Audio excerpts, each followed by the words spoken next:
All right, what's going on, ladies and gentlemen? We're back at it with another. Oh. Dude, that was so rude, man. I was introducing the video. They got a fart out of nowhere. He's been on this one from Bethany. Shut the fuck up. Do. Fucking bullshit. That's the Mountain Dew effect. Fucking bullshit. All right, so we got some topics. All right, let's see what the topics are. So we got Sonic the Hedgehog, the movie. Yeah. We got Spider-Man Far From Home, where Robert's gonna Fuck that asshole. about Sonic too. WWE Spring Cleaning. Yep. More like spring genocide this year. Yeah. Yeah. Oh, Katsy, I didn't even notice that. Come on. No, I'm kidding. Come WWE Essential. But Which is Dude, just, I cannot wait to get on that thing's ass. Cannot wait. Yeah, me too. Oh, yeah. Oh. Starting Monday nights, they'll be going live again. Monday nights. Another thing I'm looking forward to.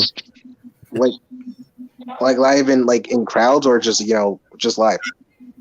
No, just live. Just live. Just live. Okay. That's what I'm here about. I want to hear this story though. Jeff Hardy as a topic. Did you get high again? Oh boy. I don't know. We'll see. Ain't much to tell, but yeah. Kevin Sullivan. I hope not. Oh boy. Yeah, that'll be something to talk about too for you guys. What's going live? What Monday night yawn? Yeah, we'll get to it. The Brawl For All documentary. Who cares? Also, I want to add a new Jack in here too, because Fuck that asshole. Yeah, I I agree. agree. Really. I agree. Graham, you need to say your piece. Yeah, because there's something that I saw on Twitter that I want to address. Oh no. And pick your own team. And I'll go more in depth on that once we do. So yeah. So what do you guys want to start off with first? Before NXT. we say something, I think we all should take this time right now to, Oh yeah. to say our condolences right now to, and and address the unfortunate passing of Howard Finkel. One of the greatest ring announcers of all time. Rest in peace, Howard. Rest in peace. Rest in peace. You'll be missed. You made. Yeah, you will be missed. You're the voice. I will miss. You were the voice of the ruthless aggression era when it comes to ring announcing. You were the voice, definitely. He was a voice when he first started. When this man hired him. Mm-hmm. Yeah, and golden era, new age era, the new generation era, attitude era, and ruthless aggression era. He was always there. Even during the PG era when he announced CM Punk at Madison Square Garden. Yeah, I was there. CM Punk. I remember that. Oh, bro, that was a great moment, bro. When I saw him come out, oh my god, I popped. Yeah, I love that moment, man. Especially experiencing it live for the first time for me. Experiencing it live, it was amazing. And on that night, CM Punk won the title. Oh yeah, and also by the way, there will never be another. Go ahead. There'll never be another Howard Finkel. Never. No, rest in peace, buddy. By the way, I want to say fuck Michael Cole that night. Just saying, for being a dick. Michael Cole can have dude. He's got a lifetime warranty of fuck you. Oh yeah, I remember that. Because Howard Finkel was kind of botching. And he was like, "Oh my god, dear lord." I don't know. I never looked back. I never looked back on the network to hear that part because I was live at the time. Because I don't know what he said, but I'm pretty because he was here at the time. So what did he say? No, he was just like, oh my god. He's like, oh, CM Punk, that's who you got for your ring announcer? Yeah, nice job, you bum. Well, shut the fuck up, Michael Cole. You can go fuck yourself. Well, he was just being a heel. He was just being a heel. So like, yeah, I wouldn't take it seriously. He was just being a heel. Yeah, no, I was just saying. Well, the fact that he talks about anybody sucking is well, not sucking, but being a Well, it's okay, Michael. We know you suck a lot. Well, Michael. Michael. JBL already gave some details about that. Well, yeah, he did. Oh, Michael. Ball game, Michael. You gotta about suck. Sucking, I need to call up Heidenreich real quick. Oh my god. All right, but yeah, R.I.P. I don't know if you heard what I said when I got knocked out. Did you hear what I said? No. No. Go ahead, Kat. Go ahead. I don't know what's going on, but apparently Leon took over Avengers Assemble, that chat group. What the hell? I don't even know what the fuck we're talking about. I don't know what that means. I know what you're talking about, but whatever. But yeah, well, I guess we'll talk about it. I guess, I don't give a rat's ass. Yeah, I don't care yet. But I think I left that group, but I don't know. Oh, but let's move on. I just was surprised. That's all. Yeah. But rest in peace to the Pink. Yeah. Rest in peace. R.I.P. Also, rest in peace to Black Demon. Yes. Yeah, rest in peace. R.I.P. the Black Demon. I don't know who that is, so I feel really bad, but rest in peace anyway. Yeah. I don't know who he is. That. R.I.P. then. He was, well, on the last stream, Christian said he was the first wrestler to die of the coronavirus so far. Oh, that sucks. Yeah. Oh, He's the first wrestler to die from the virus. Yep. I gotta look him up then to see who he is. All right, but yeah, my condolences to his family. It's 40 years. Yep. Man. Anybody else who's diagnosed? Yeah. Hopefully you recover and beat it. Yeah. Praying for you. All right, now it's trying to in the mood now. Yeah. Okay, I think let's get this out of the way. This big story, the WWE spring cleaning. I want to hear on the releases. Well, All right. before we get to that, it's basically what Spring Genocide yesterday. A lot of people released. I'm gonna tell you that. A lot. And there were some emotional videos. Yeah. Especially this certain person, but I'll tell you more once you get to him. But go ahead. Yeah. We'll get to Okay. too. Does anybody know where I could find the list? No, because you didn't make the list.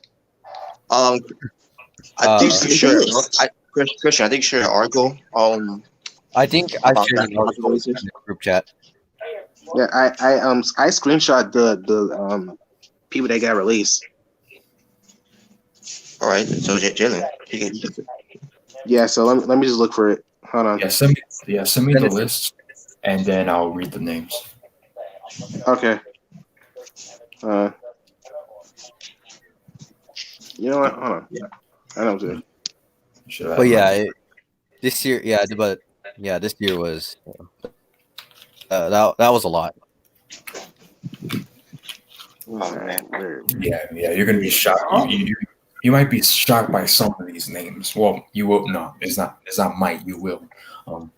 But to me, the biggest shocker was how many people were released. That was the biggest shocker. Really, is anybody shocked about this shit? I mean, come on. It is Vince. It's WWE. Well, I knew people were going to get released, but I didn't know this much was going to get released. That was the thing. Because Vince don't give a fuck. No, he doesn't. He's the Mac Daddy. Yeah, and this is mine. All right, I found it. I'm gonna send it to you, Christian. Okay. All right. Excuse him. Oh my god, no, freaking ugh. Well, hey, this is excuse me, right? Yeah, I'm flagging this video, bro. Freaking inappropriate. This video? All right, here it is. You see it? Okay, is this all the names? It is all the names so far because they may not be updated. Don't worry, Yeah. dude. There's a lot of people that are fucking pissed off about this because it's just utter bullshit. I remember the rest. So Well, I can only see 17 names. So, Whose Twitter was more? Well, let me find an updated list. Hold on. Let me go on the internet. actually, I do know what the name is, though. I do know what who's not on the list, but is on the list. Okay. okay. All right. So number 1, Drake Maverick. What? Yeah. Rockstar Split got released. And trust me. Okay. Oh, Drake. Oh, are you talking? Oh, you're talking about the what Spud. is it? Yeah, Rockstar. Oh, the kid from Home Alone. Yeah. He got. Wait a minute. He got. Yeah. He got released, bro. I thought he was going to be in the tournament. Well, I think he is still going to be in there, but that's probably going to be like his last match. Yeah, they're allowing him to be in the tournament, but after that, he's gone. Yeah, he's done. Wow. And Yeah, trust and and watch his Twitter video. That thing is pretty emotional. I'm not even gonna lie. that was the worst part. You should check out his video, man. It was really emotional. Yeah, that was hard to watch for me. You gotta be kidding me because he wanted to work for them. He was good. Why would they do that to him? Yeah, that's really messed Trust up, me, man. once you watch the Twitter video, that's gonna make you more pissed off because Yeah, it really is. Oh, Yeah. you gotta be kidding me, man. Oh, he was crying like a little bitch. Wow. After what he did at the Hall of Fame, you know, with that punk on trying to go after Bret Hart, he was there to help out. Why would they do that? Yeah, he said, ignore that man. You know, get back to Hall of Fame. Yeah, Right. man. Like, Yeah, that's called. And he was That's called being loyal. Why would they do that to him? Because fuck you. That's why. yeah. Not only that, he was actually a really good general manager in 205 Live. Yeah, I know, man. He was a pretty He was a good general manager in Wow. 205 Live. You know, in my opinion, he was actually, in my opinion, he was actually funny with the 24/7 championship. So it really sucks to see him be gone. He didn't team. You know? I'll get credit for credit's due. He didn't team with that a little bit, but my God. Yeah. Okay. Yeah, I get you. All right, so But yeah, next man, one? that sucks, man. All right, the next one, you know, it's not surprising really, and you know, we've been calling for this for a long time. EC3.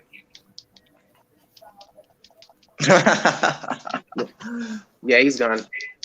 And he actually cut a He should promo. go back to Impact Wrestling.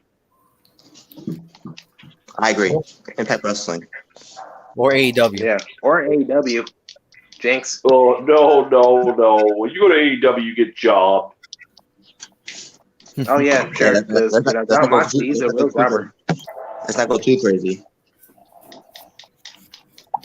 Number 3. Okay. Okay, number 3, Luke Gallows. What? Mm-hmm. Yep. Yeah, Luke Gallows. Yeah, the bald Kevin Nash. But Yeah. well, okay. What about Carl Anderson? Yeah, him too. And Carl Anderson, yep. So basically, AJ is But they so. find a 5-year. But they signed a 5-year deal. Yeah, I was Yeah. like, didn't Carl Anderson just recently sign a new deal and now WWE just fired him?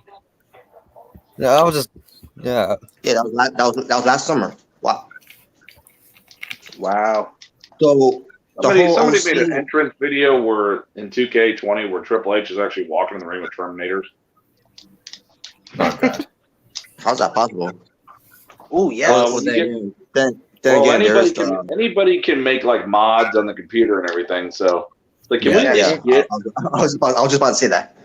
Well, they have like it's present actually pretty entries where, sick because they're real Terminators walking in the ring like the skeletons. It's like what the fuck, and they're about to beat up Brock Lesnar. It's not good. All right, so who else? No, wait. Let me first say this. Oh, so, right. So I guess the OC ain't the only club that matters anymore, huh? Nope, they're gone. All right, let me know this. Is AJ Styles still there? No, he's still there. AJ's not on the list. Yeah. Yeah, he's still there. Okay. Yeah, he's still in WWE. Well, so much for starting that 5-year contract. Which I'm gonna get to more of that. When we do the Nexus Town show, where it pertains to the something else. But anyways, okay. Wow, that's crazy. Well, AEW. That's what I think about those two right now. All right. Number 5, Leo Rush. Who cares? Leo Rush is gone. He knew. That person I didn't know. Okay. Hopefully, I'm actually surprised by that.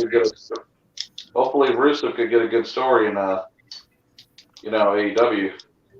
I'm actually surprised about Leo Rush because he was doing really good in NXT. When he was fighting for the NXT, Cruiserweight Championship. That kind of shocked me. I thought he was gonna be in the tournament too.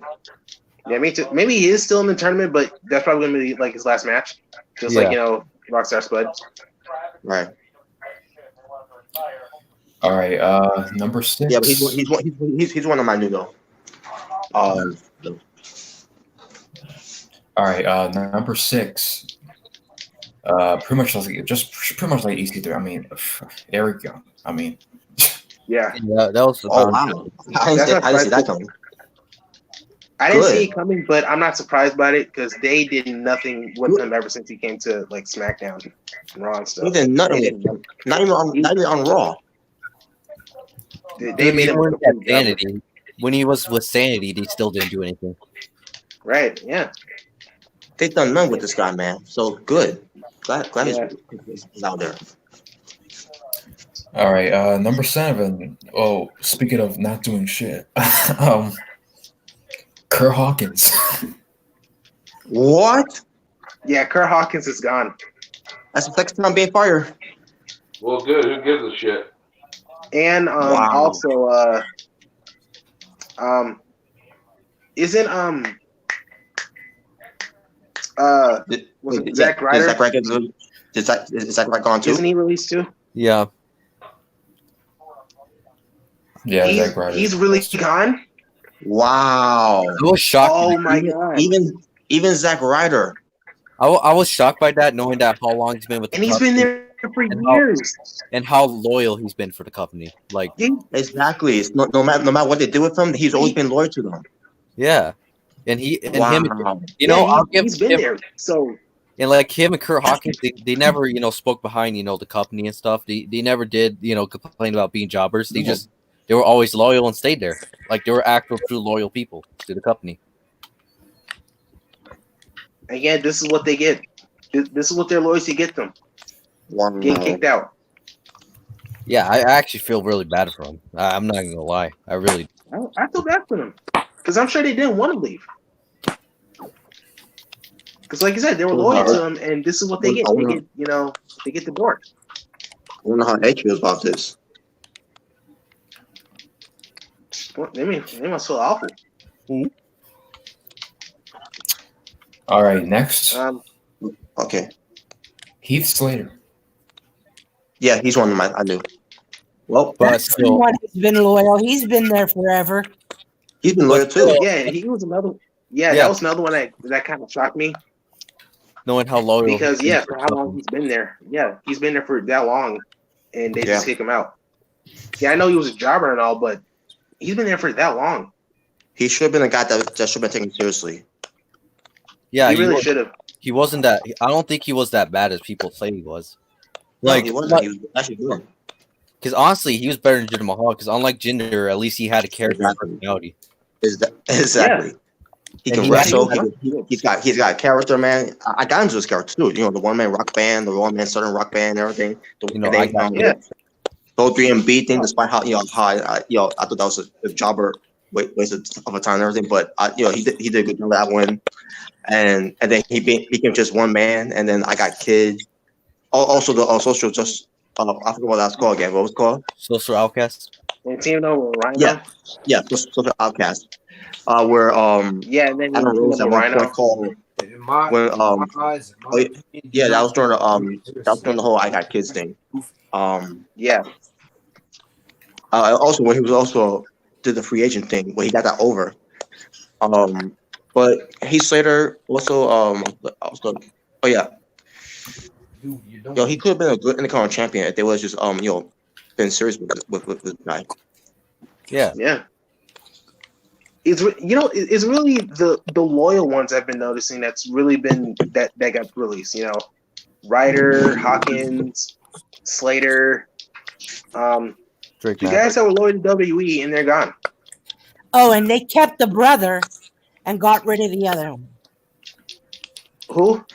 They kept a brother and got rid of his brother. Who? Huh? I don't get it. The Fiend and his brother. Oh, wait. Bo Dallas is gone? Yep, that's what I heard. Bo Dallas?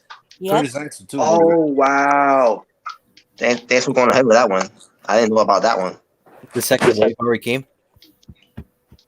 Because I heard about a second wave coming, but I didn't know when it was going to. Bo Dallas is gone. Damn. Next, Lance Storm. Huh? Yeah. He was a producer. He was an agent. Mm-hmm. Yeah. But they were releasing, any employee, not just wrestlers. Yeah. Wow. Yeah, so you're gonna be surprised by this guy. Mike Chioda actually got released. Mike, the referee? Yeah.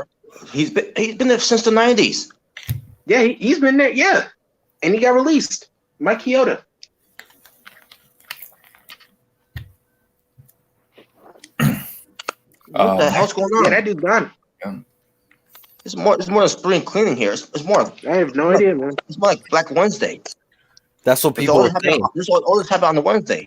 That's what everybody was saying on Twitter, that it's Black Wednesday. There's more though. There's way more. All right, so next is Shane. There's Helms. way more. Yeah. Shane Helms.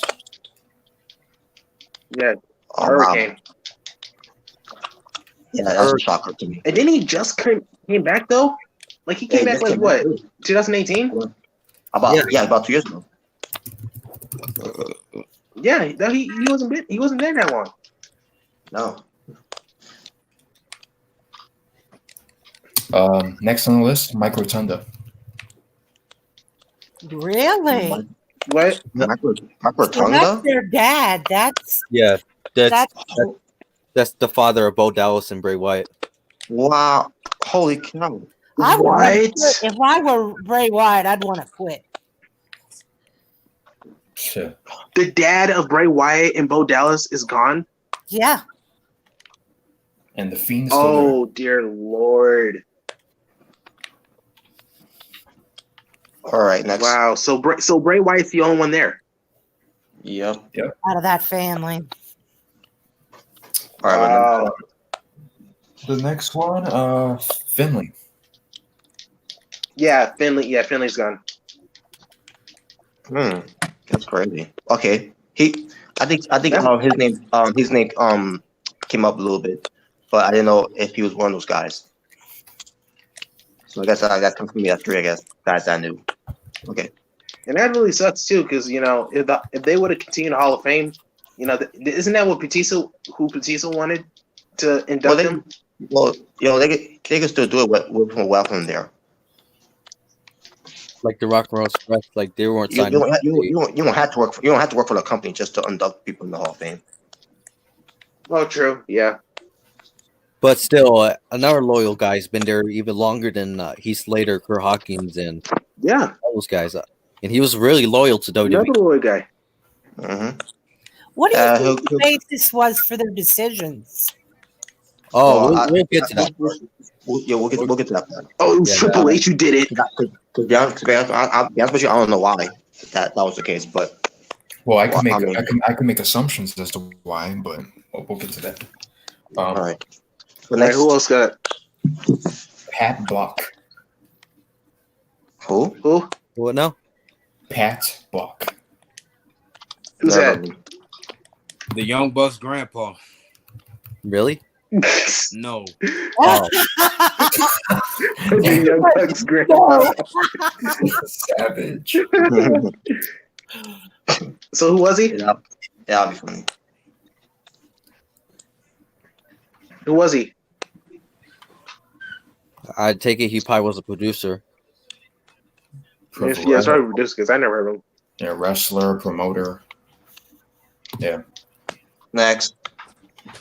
Okay. Okay. Billy Kidman.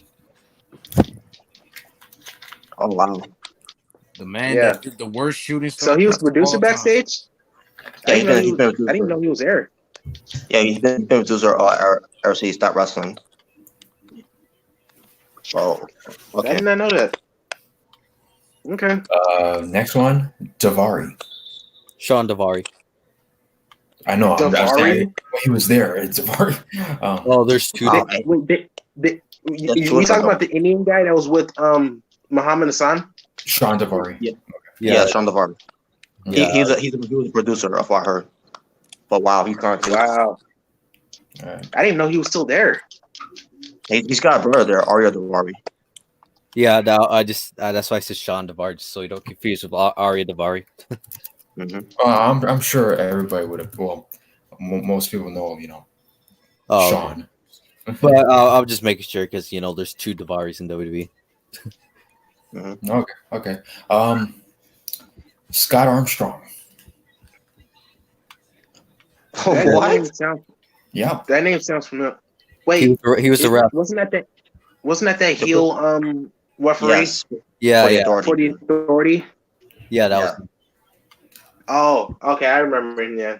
Okay. Yeah. Wow, 2 referees. He's the brother of Brian, Brian Armstrong, Road Dogg. Oh, they're related? I did not know that. Yes, they are. Wow. Damn. And he's fired. You, Jeez. you could tell the resemblance there from the face. Wow, I have to look at it, but damn. All right. Who was that fired? Sarah Stock. The trainer for NXT. Yep. Are we talking about Sarah Logan? Stock. Stock. Oh, The former she was a trainer? The former Australia from TNA. oh, right. Okay. All right. So that's Wow, it. I'm surprised with that one. So that's it for the names on the list. But just to name 2 more that I remember, Rusev. That one I heard. Yeah, Rusev. Yeah, Rusev is gone, and I heard that Sarah Logan is gone too. Yeah, Sarah Logan is gone. Wow, I didn't see that coming. Well, wait, and don't forget Mike and Maria Knells. They're both gone. Yeah, Mike and Maria are gone, Mike and Maria. and No Way Jose. Yeah, no way, Jose. They're gone. Wait, you're going too fast. Maria, Mike, Kanellis. No way. They're both gone. Yep, they're both gone. Wow. No way. Jose is gone.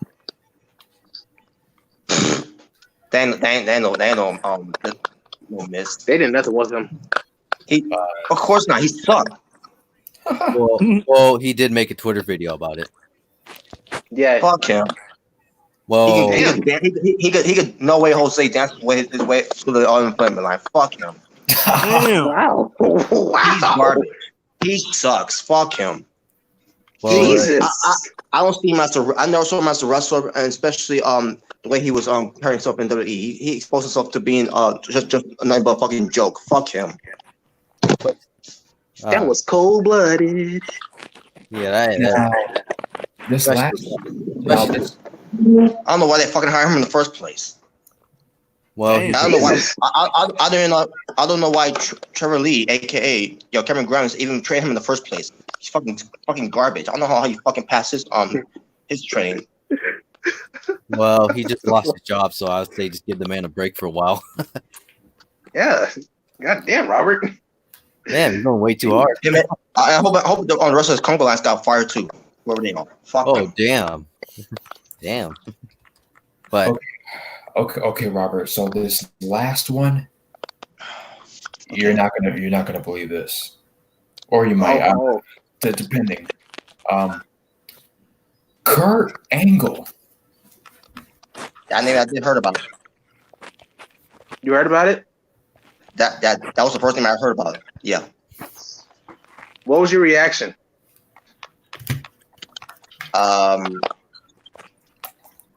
You know, it doesn't really shock me that much, but at the same time, I'm kind of happy because his second run WWE has not been good at all. True. I'm really shocked though. Yeah, even though he was a legend. The only thing I thought was good about Triangle on WWE second run is that he was funny as a general manager with him botching his lines, dropping the name TNA, and and being the Hall of Fame. That's it. Oh, my roster is full, but I hear that TNA is higher. that was actually pretty funny. I'm not gonna lie. Who's left? 5 wrestlers? Well, Drew, Roman, and Seth. Drew, Roman, Seth Rollins, The Fiend, you know, And Brock Lesnar. Brock Lesnar, yeah. Mm-hmm. Braun Strowman. Baron Corbin. Oh, God. What? They really sparing Corbin? Yeah, they spared. I Corbin. hope they did. Let me stop. Nah, he's still there. Now Baron Corbin's still there Well, of course he's there because they see money in him. for some reason. They like trash, so of course he's still there. They like Burger King, so and Applebee's. I wouldn't say Burger King. Well, he's King Corbin. That's true. All right, so now, Was that one of these? that's all I remember. Yeah, I think that's it. So no Shinsuke Nakamura. No, Nope. This Thank is fucking God. bullshit, man. Well, if he did get released, then where would he go? I mean, just saying, because I heard that he can't wrestle in the Indies right now. Nobody can. are they still wrestling in New Japan? No, I don't care. I want him gone from that company. Wait, So what? They released some guy. I don't even know who that Christian mentioned before. Pac Buck, something like that. But they won't let go of Nakamura. Yeah, because they've done ever since he, came to the main roster. They have treated him like crap. Like they both done like crap. Of course he did. Because it's Vince we're talking about. Because he don't speak English, so we can't make him world champion. Yeah, give him a freaking manager. We're gonna keep Nakamura. We're gonna keep Cesaro because they're doing something with Sami Zayn on TV. Fuck that. Oh, didn't they get rid of one of them? Those Japanese girls. Well, Kyrie. Oh, I think Kari Zane got released, unless that was fake news. But Could have been fake because I heard something about it. But could then have been fake news. But I did hear that. Oh, and I just remembered an NXT wrestler got released too. Oh yeah, Deanna Purrazzo. I think that's what her name. Yeah. Well, that no surprise there. Because she hasn't been winning any matches when she got there. I had no clue who she was until One of the NXT that was worth it. Deanna Purrazzo. She was stayed at Ring of Honor.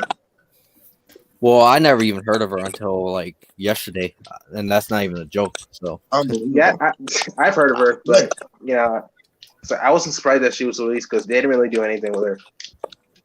She was good too, man. And they have her lose on NXT, and then fed her to Nia Jax during her return. And that we're career-defining moment in WWE for being there for what almost a year and a half, and now you're gone. Yeah, crazy, man. There's probably more too we missed. Yeah, so they got rid of Dino Purrazzo, but then they didn't get rid of Chelsea Green. Oh, you don't like Chelsea? Oh, she ain't shit in WWE. Oh damn! I didn't know you didn't like her. They're pushing her like she's a big deal on NXT. Like, get the fuck out of here. Do you hate her as much as you hate Britt Baker? Chelsea Green is actually better than this shit Baker. Character-wise like and wrestling, but the way they're pushing Chelsea Green on NXT last time I was watching and everything, I'm like, come on. She is not the best thing on that roster. I got a perfect. They released Eric Rowan too.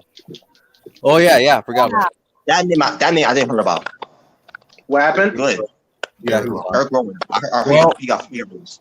Well, at least he can. Oh yeah, Eric Rowan did get released. Yeah. Well, at least he can go to AEW and join his brother Brody Lee and his stable. I don't want to see that. I do not want to see that. Yeah, I honestly don't see that. I like them together, but at the same time, I don't think that's a good idea. Yeah, you got a point there. They've been in too many tag teams with one another. Yeah. Oh, Primo and Epico, they got released too. I thought they were already got released too. I thought they were already gone. I guess not. Yeah, I thought they were already gone because I haven't seen them ever since. They should have been gone. I don't know why they're still there. I haven't seen since how long? Well, they're gone now, so. Yeah, they're gone now. Yeah. Oh, wait a minute. I got some other lists here. Titus. Aiden English. Aiden English. Yeah, he got released. Yeah. Well, he was just a commentator. Rusev Day. Well, he was a commentator. He wasn't even a wrestler anymore, so. Yeah, he was in 205 Live. And sometimes he would be in NXT UK. I'm glad I didn't miss him. Oh, you didn't like Aiden English? He sounds like he's on Nurse on commentary. The things that he said. Well, I never even listened to him on commentary. Oh, you didn't like him commentary? I didn't mind him. I only liked him when he was with the Vol. I mean, he's all right on commentary, but those are some things that he did that he irritated me on commentary. Especially about him, especially what he's putting over Humberto Carrillo about his looks and everything. I'm like, dude, you're married. Well, Humberto Carrillo. He got some nice. He's very handsome right now. Look at those dimples. And like, shut the fuck up. God. Oh, what? Yeah, that's really gay. And by the way, you ain't no Chris Jericho, by the way. Chris Jericho does it way better. It's cringy. Wait, isn't Aiden English married to one of Eddie Guerrero's daughters? Yeah, Straw Girl. No. Someone named Alexandra Jackson. Alexander who? I think he was a PC recruit. Oh yeah, he could have been one. I'm not even sure who that was. All right, that's it. That's basically cover everything here. So yeah, there you go. We haven't about. You said we were going to talk about what helped them make the decision to get rid of these people. Well, what's the reason why they're released? But before, if you don't mind, if I speak for a little, real quick before we get to the next topic, to be honest, despite some of these wrestlers, already being jobbers and stuff, and all that, but I do feel bad for them knowing that they literally do not have a job at this moment, and it pisses me off when Vince decided to release them during a fucking pandemic. Like, right? It's like, really, Vince? Like, are you really that cheap? You have to fire people during a fucking pandemic. Yeah, I really felt bad for Rockstar Spud, Mike Kanellis, because I saw his video. Yeah, he made a video. So I felt bad for him. Yeah, but man, Rockstar Spud, oh my god, he was legit crying. Like, dear Lord. Yeah. Like, this is what he wanted to do. this was like his dream job, and now he doesn't have it anymore. All just because Vince wants some money. That's really all it was at the end of the day. But anyway, that's all I have to say. So you know, be more messed up if Vince McMahon didn't even call them, and then they hear news that they got released. You know, that'd be kind of messed up. Actually, he didn't even call him. They send him a text. Wow. Yeah. A text? So basically, what Bischoff did to Stone Cold. Yeah, they literally fired. They fired him, but you know, he didn't even have the nerve to call him. He literally texted him, "Oh, you've been released from the company." Yeah. Wow. Yeah, my bad. Bischoff actually called Austin. But, yeah, I think at the time there was no texting at the time. Yeah. Yeah, that's true.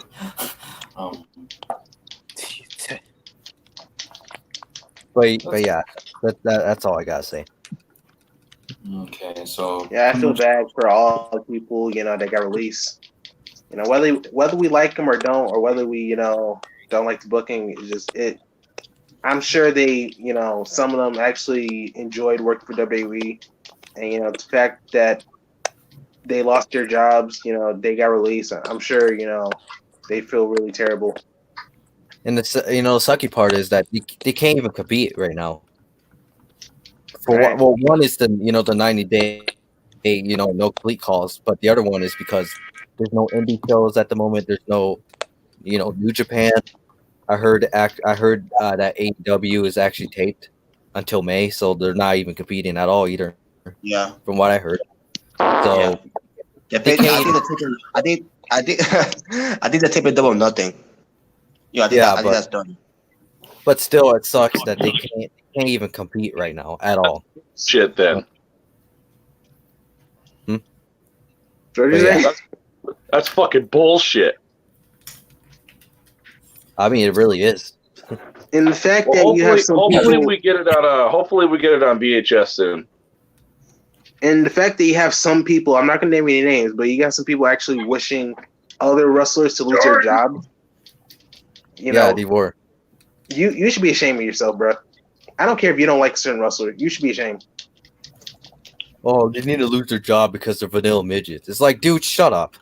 Like, enough with vanilla midgets. People have lost their jobs, okay?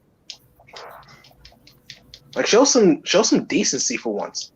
Well, here's a WWE gift card and some Geico insurance, and shut the fuck up and leave. Geico insurance. All right, so before I get to that, Remington, what are your thoughts on the releases? It's the most ridiculous thing on the planet. Okay. It just shows how fucked up they are.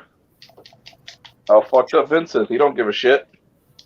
No, he doesn't. I'm surprised Mojo's not on that list. Yeah, I'm surprised. I'm surprised too. I'm surprised either, man. He sucks. He needs to be fired. He sucks. Wow. Fuck that. No way Jose. No way Jose stop. Fucking motherfucker needs to be Tomoan Joe and tone down. Tone down. What the fuck? The sloppy Joe. But yeah, it's just Vince being a fuck up, not giving a shit. We got to cut back at some pay, dude. You got all the money in the world. What do you mean you got to cut down on pay?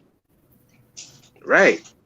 Yeah, though you lost like what? How much money did you lose this year? Like $1 million? I lost a lot from that XFL bullshit. Well, no crap, because the XFL was a freaking failure. It was a failure then. It's a failure now. XFL is not crap. Of course, it's a failure. XFL is amazing. XFL is amazing. You are crap. You're crap. Wow. Anyway. Your mama's crap. I'm interested to talk about why they think that Florida thinks that WWE is essential. Essential crap. Well, before we get to that, I don't know if this article explains why they got released, but I mean, we could pretty much make, you know, Yeah, I we can make still don't get why Vince all this McMahon going is the on. biggest cocksucker of all time to do something like this. But so fuck He's him. the biggest dick. I mean, honestly, that's just my whole thing for Vince McMahon. Fuck him.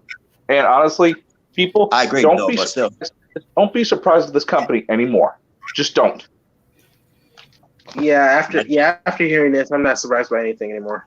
Mike Chioda man's gone. Yeah, freaking, Drake Maverick, Zack Ryder. Look, I know they were jobbers and all. They weren't really doing much, but it's still really shocking because I'm sure they were very loyal to the company that are working for, and yet they still get the door. They still get kicked out, like they're nothing. So is Lana still working there? Yeah. Yeah, Lana's still there. I'm surprised at that. Wow, Lana's still there, but Rusev is gone. Yeah, Lana's still there, but Rusev isn't. Yeah, because they're planning on doing a storyline between Lashley and Lana to break them up. They're still doing oh dear Lord. That's a whole nother fucked up situation. But Which I don't care anyway, but still. They're the ones who got themselves into that mess. Well, I guess Lana stuck some good dick to stay. She probably does. Maybe she did. And I thought of Rusev. They wasn't going to do anything with him anyways. They have him not on TV because they were doing this whole contract negotiation with him.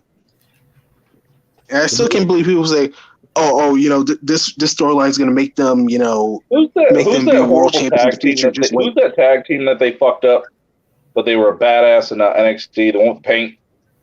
The Ascension?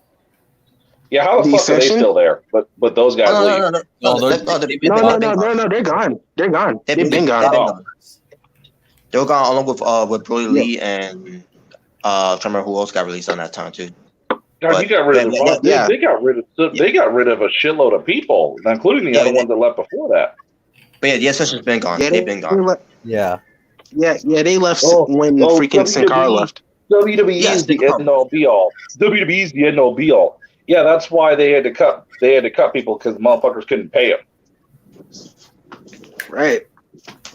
Yeah, that's the end all be all right, let me tell you. I'm sorry, man, but like any motherfucker on YouTube, no, I'm not sorry for this. Anybody motherfucker on YouTube that's gonna try to still stick up for this company after this, you're lying to yourself. Do you want to keep lying to yourself and being fucking stupid? Yeah, who are those people, by the way, that stuck up to them if they did? All the typical anti-smart YouTubers and, of course, the WWE ass kisser YouTubers. Not going to name who, but yeah, those guys. Yeah, one of the biggest WWE ass kissers is really going to be sucking their dick no matter what, because he never leaves the WWE dick. He never leaves them. Well, I mean, he goes to bed practically with his John Cena doll. Well, I can name one example. I'm not going to name who it was exactly, but I know what you're talking about. No, it's not any of the anti-smarks, but it's not even the other guy. But anyway, he literally went on an Instagram live stream, and people were asking him what were your thoughts on the releases, and he literally said, "Oh, it was best for business." I was like, "What? Like, what the fuck are you talking about? Best for business." That's it. Yeah, well, you know what? Wait, when your boss fires your ass out of nowhere and you have nowhere to work, hey, that was best for business. That's all he said. Best for business. Oh yeah. Was that Seth Rollins? Yeah. Okay, Corporate Kane. No, well, it's not. It wasn't a wrestler, but he was like, "Oh, best for business." I can see why Vince McMahon fired him. I was like, "Oh, it wasn't a wrestler." I can see why they get fired. Yeah, I can see why you don't have no. Yeah, I can see why. Wait, you don't was it some fanboy? What to say? It was the same guy who said, "Oh, people who didn't like Triple H winning was whiners." So it would say it was the same guy. Didn't like who? The same guy. Oh, yeah, that guy. Oh, yeah. It's best for business. Exactly, just like you getting no pussy is best for business. Wait, what did the guy say? What? He's gay. What now? He said what? It's the same guy. He said that he was coming out the closet. Oh, hold on. It's the same guy who didn't mind Triple H beating Sting, and said people who complained about it are whiners. This is the same guy who said it. Yeah, he was literally defending. So basically, he's just a WWE ass kisser. That's what it is. He's just a WWE fanboy. Yeah, basically. Them firing those wrestlers were best for business. Right? Yeah. Yeah, sure. Keep telling yourself that. I guarantee if you worked for WWE and you got released, you wouldn't feel it. I remember who you're talking about, the guy that was okay with Triple H beating Sting. Yeah, I remember. Yeah, well, that cocksucker is trying his best to get a job with WWE. It's not going to work. But anyway, yeah. Go ahead. All right, so we got the Florida thing. Let's see. Well, all right, so Florida governor declared a lot of fat dudes in Florida that think they're bodybuilders. Why are we anyway? Declare WWE an essential service. His explanation doesn't make sense. I find that funny. That's the title of this article. That doesn't make sense. What? Okay. That's literally the name of the title. But anyway, Okay. I think people have been starved for content. We're watching like reruns from the early 2000s. During a news conference on Tuesday, Florida governor was asked to explain a bizarre move classifying professional wrestling as an essential service, thereby allowing World Wrestling Entertainment to continue to broadcast live shows from a facility near Orlando, despite the state's stay-at-home order. His answer didn't inspire confidence that good public health reasons underpinned the decision. And I quote, "Obviously, WWE, there's no crowd of anything, so it's a very small amount of people." Overlooking that, WWE announced last week that one staffer recently tested positive for COVID-19, and that putting others in a position where they feel obligated to travel to and from work at the live shows is a risky proposition. He went on to make a case that WWE shows will help people who are currently starved for content. All right, let me add this. Okay. I think people are chomping at the bit, he said. I mean, if you think about it, we never had a period like this in modern American history, where you've had such little new content, particularly in the sporting realm. I mean, people are watching, we're watching reruns from the early 2000s, watching Tom Brady do the Super Bowl, then, which is neat because he's going to be in Tampa, and I think they have a chance to win the Super Bowl. I don't know what that has to do with this. But I think people, to be able to have some light at the tunnel, see that things may get better, on a better course, I think, just from a psychological perspective, I think it's a good thing. Wow. Yeah, that's pretty much what it is. So if we look I still don't get it. If we looked at all the things that are non-essential, and then we say that's essential. I still don't get it. That's the most stupidest shit I ever heard. Like, really, it is. Rem can't even go and work out, but yet it just proves how that's essential. It proves even during a freaking pandemic how money hungry Vince McMahon is. That really proves it right there. Oh yeah, told you. We already knew this. I still don't understand it.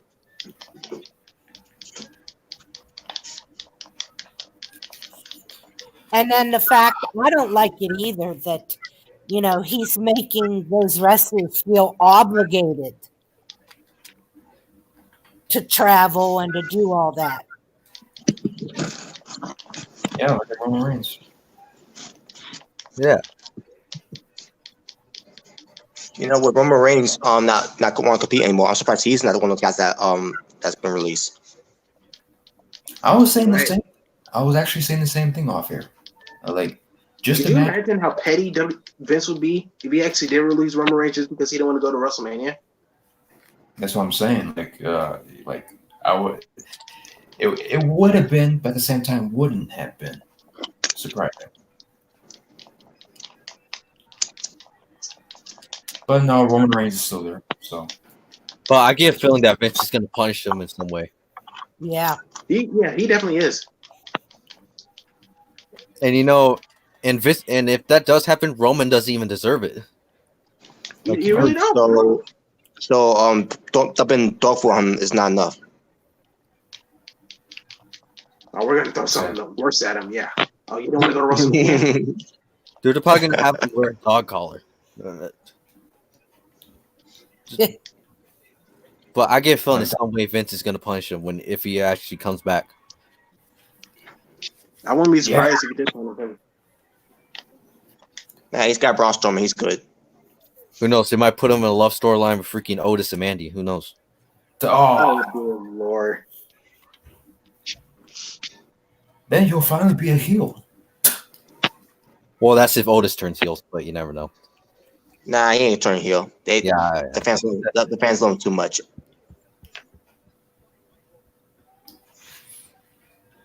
But it's just so stupid. It's essential. WWE essential business. WWE essential as shit. Dude, by then they should just let their workers, not even compete at the moment.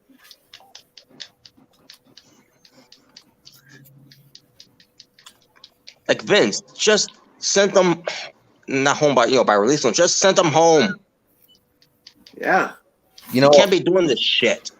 Especially one of got caught with the coronavirus. And the wrestler already dying from it. Black Demon, yeah. Like here's my thing though. Do what AEW did, tape, shows for the rest of the month and then send your wrestlers home. That's what they should have done. But they care more about money, and ratings than their wrestlers. Because at least AEW, at least they're smart about this. At least they tape shows until like May. I think like mid-May or the end of May. I forgot, but they tape shows then, and then they send the wrestlers home and not tell them not to compete. That's what they did. But nope, WWE, is gonna go live again, but we'll get to that in a minute. But still, it's like just send your wrestlers home. Either tape the shows until the end of May, maybe into June, or just have an off season where you don't have any WWE at all. Like pick one. Yeah. They will never do that. They'll never have an off season. Well, at least tape shows until the end of May, like what AEW did. Yeah, or just lay off. Just like Impact Wrestling. They're not doing shows at all. Everybody's home. So. Which they're smart to do that. Like Impact, yeah, they're really smart to do it. At least with Impact, at least I know they care more about the wrestlers than the money. So that's a good thing. Yeah, it was so bad for Impact Wrestling they had to do a rebellion on Impact Wrestling's Access TV. Start next week. That's crazy. Yeah, that's the best they can do so far, because they can't, go live and you do it in front of crowds because there's so pandemic going on right now. So that's the best they can do so far. AC got that out of the way. They got that done, taped and everything, and then we'll see how it looks, later on, when this whole pandemic finally comes to an end.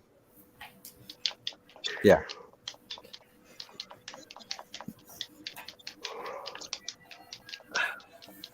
So is there anything more to say about this whole thing with WWE Essential? No, that's for the article. That's pretty much it. You have anything to say about this, Kat? No, I already said it. Well, I already said all I had to say, so.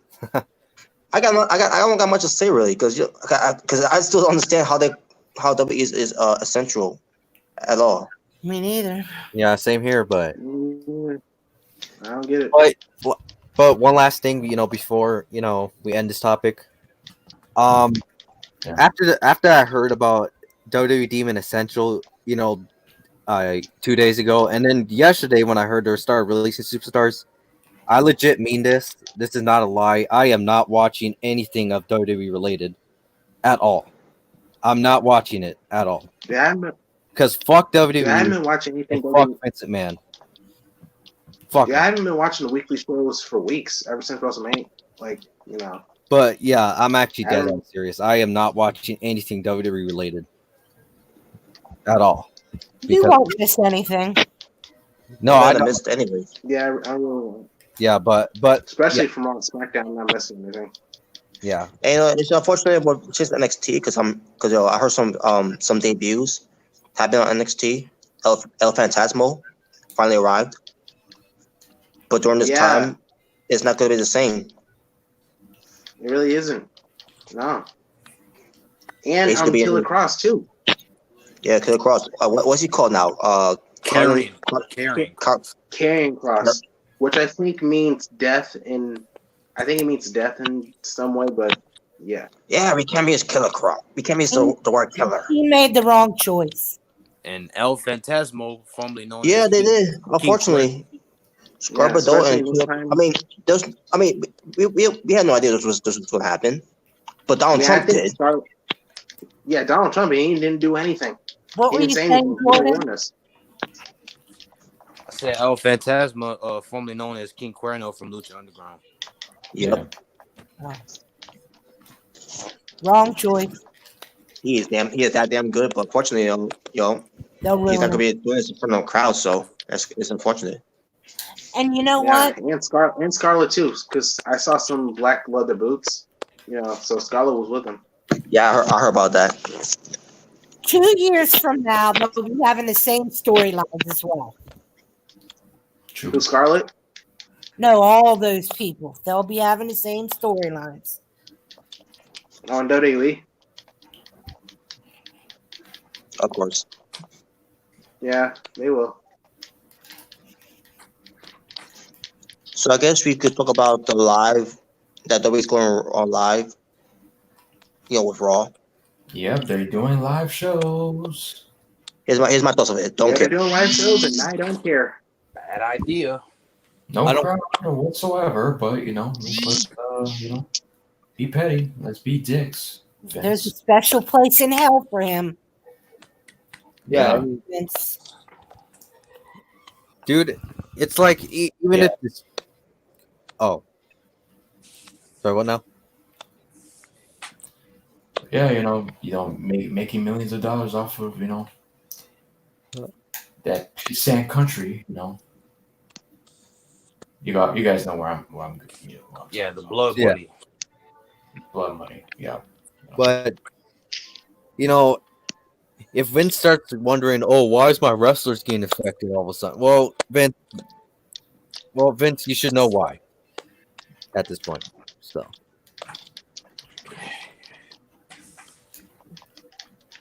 Fuck that movie. Dude, I bet if the sky was on fire, Vince would still do a show. Of course it would. They can have a zombie apocalypse going on. That motherfucker will still be running shows. Yeah. Dude, a nuke could be sent their way and they'll still be doing a show. Right. All right. Because Vince would probably be like, yeah, let's end with a bang. Yeah. Wow, we're ending the bang. Yeah, I got nothing to say either. Other than, Fuck you, Vince. Vince being again. Vince. Again, don't care because I watch. Yeah. All right, that's it for that. All right, let's see. All right, so we got Sonic, we got Spider-Man, we got Jeff Hardy, Sullivan, New Jack, Brawl For All, and pick your team. Let's talk about Jeff Hardy. Yeah, what's going on with Jeff? Take it away. Well, not that it matters because of this pandemic we're going through right now, but WWE I plan to keep Jeff Hardy. And, well, it takes to because we all know his contract will be expiring this year. So either in September, November, whichever it is, But they plan to for him to resign to keep him, just to keep him away from AEW. Of course. Why am I not surprised? I'm not surprised by that one bit. And how they're gonna do this? By giving him a push. A push? Like a push. So like a WWE title run, are you saying, right? Maybe, I guess. he's on SmackDown, so the only belt he can go after is Universal title. That's considered a push, if that means anything. Because to me, that title belt is a piece of trash, anyways, and just because of the way it looks and everything. Even when it was red, but that belt's a curse too. Yeah. Oh. And that title wouldn't even look good on Jeff Hardy if he even won it. Not even with his face being on. No. Oh, let's get him a push. Yeah, give him a push. Even though this is the same dude, he's been gotten in trouble over and over and over again. Let's trust. Yep. Let's trust him. Okay. Let's reward him. Yeah, let's reward him. Well, at the same time, they reward Braun Strowman for being a dick on Twitter. What did he do? What did Braun Strowman do? He talked trash about the Indies. Yeah. Yeah, because Lance Archer said something about the indie and Evil Uno with the whole GoFundMe and everything, to support indie wrestling, and not just for indie wrestling, but other indie promotions as well. It was just about wrestling, but then Braun Strowman had to be a dick about it. And didn't Roman Reigns say something to him about being humble? I think that was to Tama Tonga. I don't remember. Yeah, he must not listen. But again, Tama Tonga's kind of a dick, so. I could have sworn I read that Roman Reigns had said to Braun Strowman to be humble. That was Braun Strowman. Where you get Tama Tonga from? What? Oh, I thought you were talking about Roman Reigns. Oh. Well, Roman Reigns was the one who told Braun Strowman he needed to be humble. Yeah, that's what. Oh, okay. I must have been confused by something. All right, sorry. Yeah, he did. Because of that, right? At that too. Was it because of what he said about the Indies? Yes. Okay. So that's why he apologized, because Roman Reigns told him to be humble and everything. But I don't give a fuck. I show him his apology. Yeah, fuck Braun Strowman. I don't care what he does at this point. But yeah, Jeff Hardy, he's getting a push. Yeah. I don't give a shit. I mean, listen, I'm a fan of the Hardy Boys. I've been since I was a little kid. But I can give a fuck about a Jeff Hardy push. Yeah, I really don't care. Yeah, push out the door when his contract is up. Especially now that I know why he's getting the push, I don't like it. Yeah, just keep him away from AEW. Just so they can keep him away from his brother. From his own brother. They don't want him. Even though they never gave a shit about Jeff when he came back. But yeah, well, I mean, they did more, with Jeff than they did with Matt Hardy. Because they I don't think so. But still, he was Jeff Hardy's U.S. title belt. Yeah, he was the United States champion. Come on, that's come from something. Well, at this point, no give Matt Hardy anything. No. Okay. I guess I was wrong. They didn't give Matt Hardy anything. He was by himself. Now fuck that. I want Jeff Hardy out of WWE. I want to see Brother Nero again. Yeah, why not? Yeah, Brother Nero, Willow, whatever. Yes. I want those characters back. They're never going to do the Willow gimmick. Because we're never going to get that in WWE. I'll tell you that. Yeah, Itchweed. Itchweed, come on, man. Itchweed is funny. He's funny. He's always high and everything. Well, that's relatable, Jeff probably wouldn't know something about that. Yeah, he does. You know that is true. Well, he used to. Use what you know. Well, I'm pretty sure he still has a drug problem, but I'm pretty sure he does. Main painkillers. That's it. I don't think he's on those type of drugs anymore. Yeah. hopefully not. Okay, yeah. It's a drinking problem. That's a problem. You know. Yeah, drinking, yeah. Hey, let's risk that so he won't go to AEW. Okay. There you go. That's what's wrong with your party. That proves my point that AEW is truly a threat to Vince McMahon. Yeah. AEW Yeah, it's the effect. AEW effect. Oh, it doesn't exist. It doesn't exist. Yeah, sure. Oh shit! Yeah. All these anti-smarts can deny it all they want, but AEW is truly a threat to WWE. It's not even anti-smarts. It's WWE fanboys. Definitely admitted it. Dude, at this point, it's like, dude, guys, just admit it already. AEW is a threat. Hey, you know who validated our points the most? Kevin Nash. Yep. Yup. Diesel. How's this quad? Same as usual. Same as usual. Oh jeez. All right. I love You guys, when we back to that. you guys ready for the next topic? Alright. Yeah, next topic. Yeah. Go ahead. How How about you talk about Spider-Man? Yeah, why not Spider-Man? Yeah, let's talk about Spider-Man. Let's get out of wrestling for a while. Oh, you guys go ahead. I'll be Yeah. I'll see myself for last for that about that how I feel about it. So All right. All Who right. wants to start? I guess. I guess I will. I did see it. All right. Go ahead. I'll be right back. Yeah. All right. So let's just say the only thing I cared about for this movie was Mysterio. You know, at least, you know, the illusions and stuff. Besides that, I didn't care for everything else because Nick Fury, you know, he was just there. He was like, sure, I guess, but you know, what else? They were trying to make, you know, Peter and MJ, you know, them being together, even though they weren't like into each other, you know, in Homecoming. So that was weird. You know, Spider-Man, you know, you sad that, you know, Iron Man died, you know, which is, you know, I understand that, but, you know, he's still kind of trying to be like Iron Man.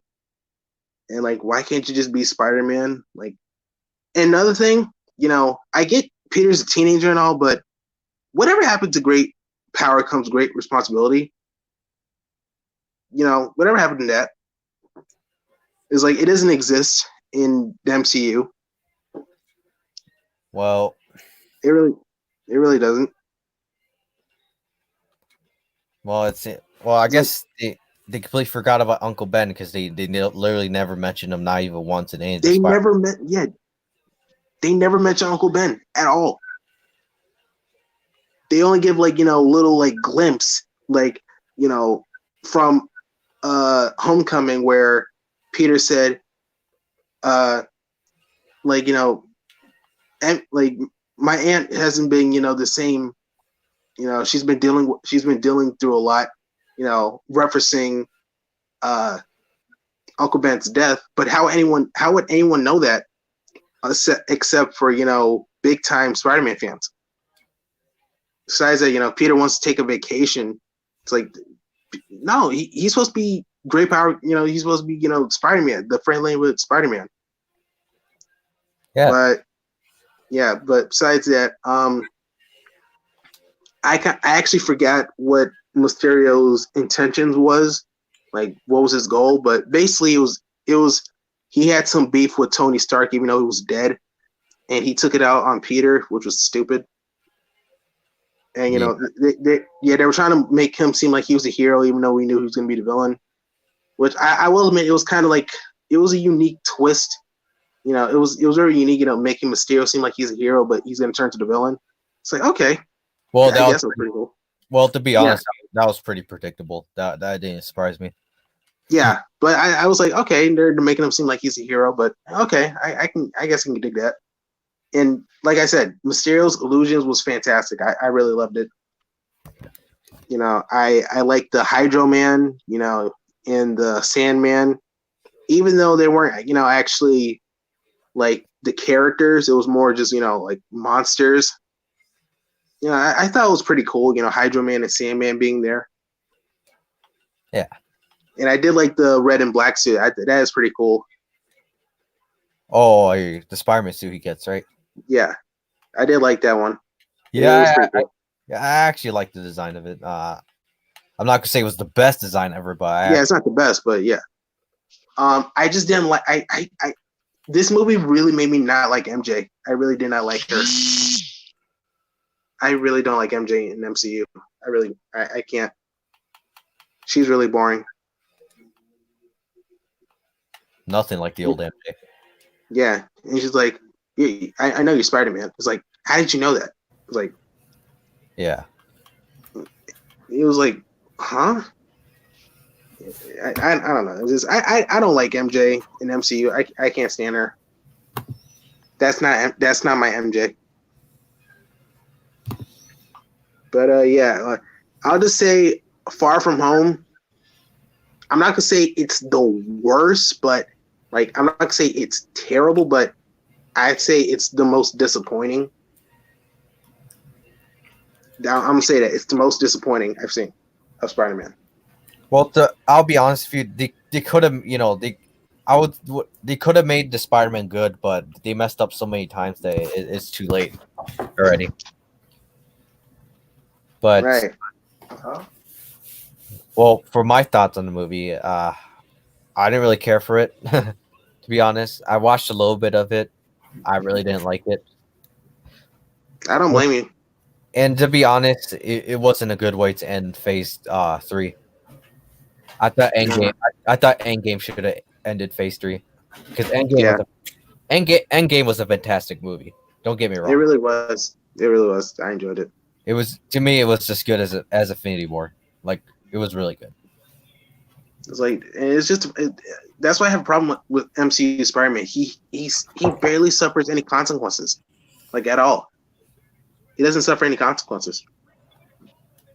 The only time I cared about him was when I thought it was you know what? Actually, I never really cared about him. So, but yeah, Spider-Man Far From Home should have, at least that movie should have started Phase 4. It shouldn't have ended Phase 3 because Endgame to me should have ended Phase 3, not Spider-Man. But definitely. But anyway, yeah. But yeah, that's all I have to say about it. Yeah, me too. Far From Home was a disappointment. That's really it. So, Robert, you ready?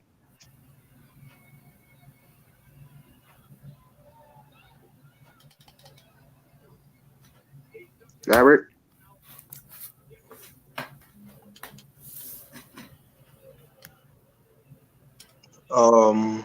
Christian, what you thought about before I go? If you've seen it. I'd say better than Homecoming, but still sucked.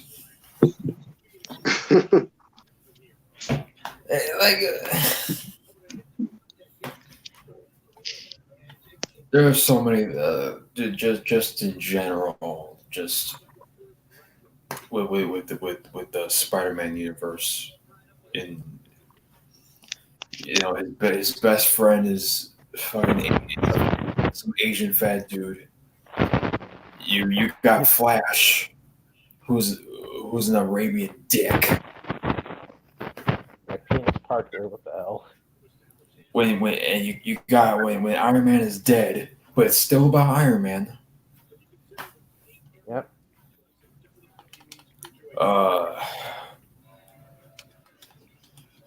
Black Mary Jane.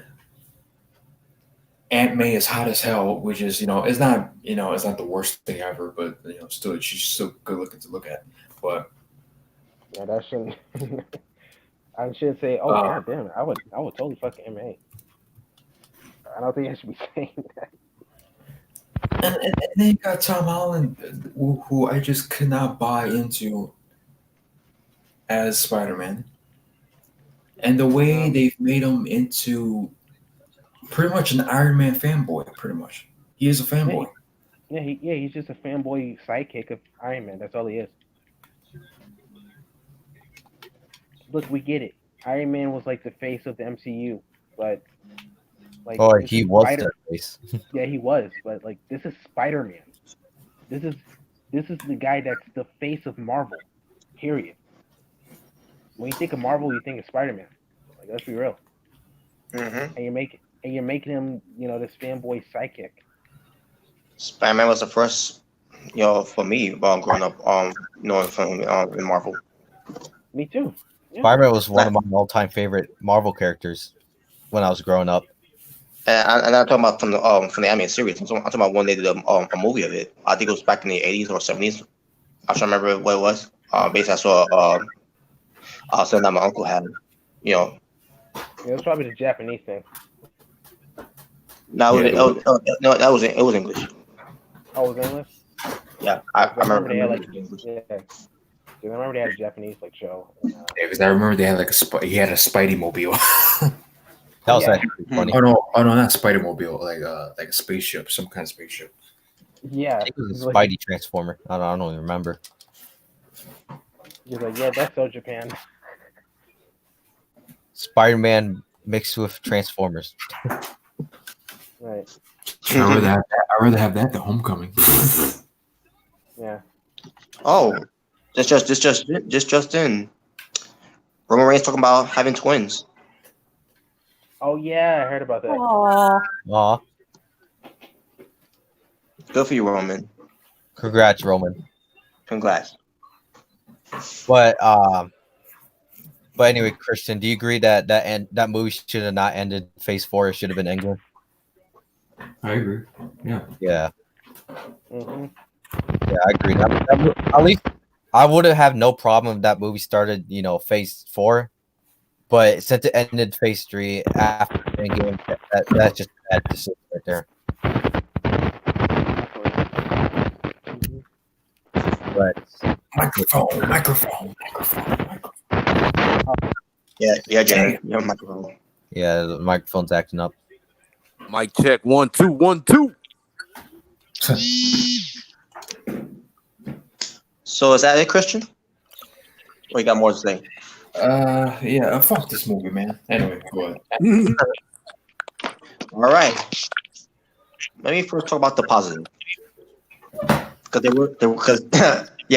there was some positive. Who cares? I did like Mysterio. Yeah. Did they follow the story with Mysterio? Very good. I love that. Yeah, I love the Jake Gyllenhaal was alright. Yeah, pretty good. Jake Gyllenhaal. I thought anyone could have been in that role. And it would have been great. And Jake Gyllenhaal is good. I love the stuff that he did with Spider-Man. The whole the hallucinations, and everything. That's the Mysterio at his best, obviously. Yeah. So the costume was great. Everything that they did with him was great. That was the best thing about Spider-Man Homecoming. Besides, Nick Fury being there, happy. Yeah. Let's see, any other positives? They did play the song AC/DC, but I'll get that momentarily. I love that they did a school trip. They went around everywhere. That they were assigned to go. And also they play Winnie Houston. They also play Winnie Houston. I'll get to that too now. So those are the positives. And I can't remember any other songs they played too. But basically I just got the positives out of the way. Now I'm gonna get the negatives out of the way now. Let's hear this. I still can't buy like with Christian. I still can't buy in Tom Holland being Peter Parker and Spider-Man. I still can't buy in Flash being Indian. I still can't buy in Mary Jane being black with nappy hair, long hair. Damn. I don't mind that. It's just her character. Her character in general. Her character in general. That's I don't mind her character acting like that, but that's not, to me, that's not Mary Jane. Mhm. That's not Mary Jane. That's why I don't like it. That's not Mary Jane at all. Especially after you. Does she even call Spider-Man Tiger once? No, No, she doesn't. no. That's that. So Did we ever see? Spider-Man's friend, I forgot his name. You know, his fat friend. Ned. I think it's Ned. And this girl, and this girl, they were dating throughout this entire trip. And then when the trip's over, they decided to break up. What? I forgot. I forgot that happened. I think. What the fuck was the point of your dating? I don't know. I don't even. I forgot they were dating. Yeah, they were dating. And why they started to date? Because they accidentally touched each other, their hands, while they're on the plane. Because it was some kind of movement of the plane, whatever. I don't remember how it happened, but and all of a sudden they start dating and everything while they're on the trip, and then all of a sudden when it's all over, now they're not together anymore. After Peter Parker and Mary Jane finally got together, they'll go to a double date, and they're like, we're not together anymore. Dumb. That's really dumb. And Aunt May again. Sex appeal it's fine, but my time growing up watching Spider-Man, that is not Aunt May. Oh yeah, I forgot to mention. Sorry to interrupt, but like why is Aunt May cool with Peter Parker being Spider-Man? Why is she just cool with it? Yeah, she's supposed to know. Why is he like? She's not supposed to know who he was. And if she is like, why isn't she like worried? She's not worried about it. She's like not like overprotective or anything. She's just cool with it. I don't understand it. I really don't understand the story at all. I mean, did Aunt May knew that shit that Peter Parker was Spider-Man? Somewhere along the I'm not talking about in the movie, but I'm talking about like in rotation in the comics, or whatever. Did she find out that Peter Parker was Spider-Man? I'm sure she's had in comics. I'm sure she has. Yeah, she has. But I guarantee you she would probably be worried about Peter being Spider-Man more especially like a little overprotective. Especially being an old lady because and she lost Uncle Ben, so she'll probably fear that she will lose Peter too. And by the way, where is Uncle Ben? Where is Uncle Ben? They don't mention him. They never mention him. He's never been mentioned. Yeah, never. Okay, listen. I understand you're not gonna bring. We've already seen Uncle Ben deaths in 2 franchises. Okay, but at least show some flashbacks with him. Stuff like that. Or at least mention him by name, or have mention him by name, or at least have a scene where Peter's going to his grave and talking to him, or something like that. At least. Yeah. They completely forget about him like he doesnn't even exist. Or with great power comes great responsibility. At least have that line in the movie. No.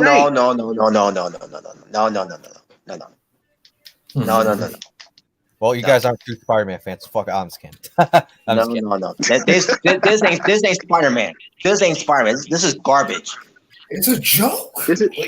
This is Iron. This is Iron Man. The story made no sense. Nothing makes sense of the story. Of the story. Whose vision is this? Dude, nothing makes sense in the entire universe.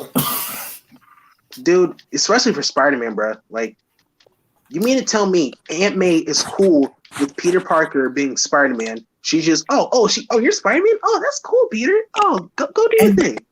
And when was she ever smoking hot? Like, yeah, she was always old. Yeah, especially in the Sam Raimi films. Right. And now she and Happy are what? Are together now.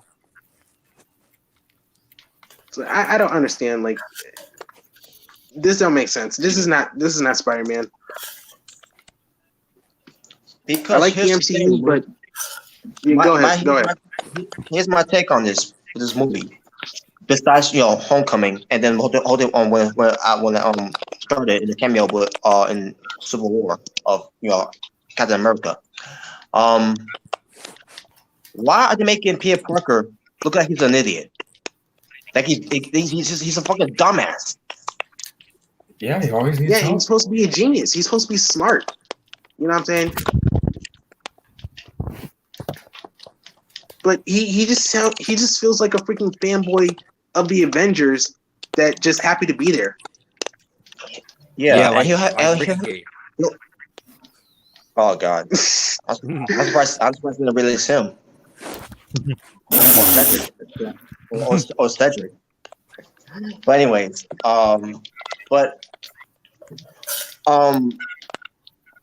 this is not Peter Parker to me, because Peter Parker, I knew he was a genius, and this Peter Parker, sometimes he have his moments of being smart, but not every time. For example,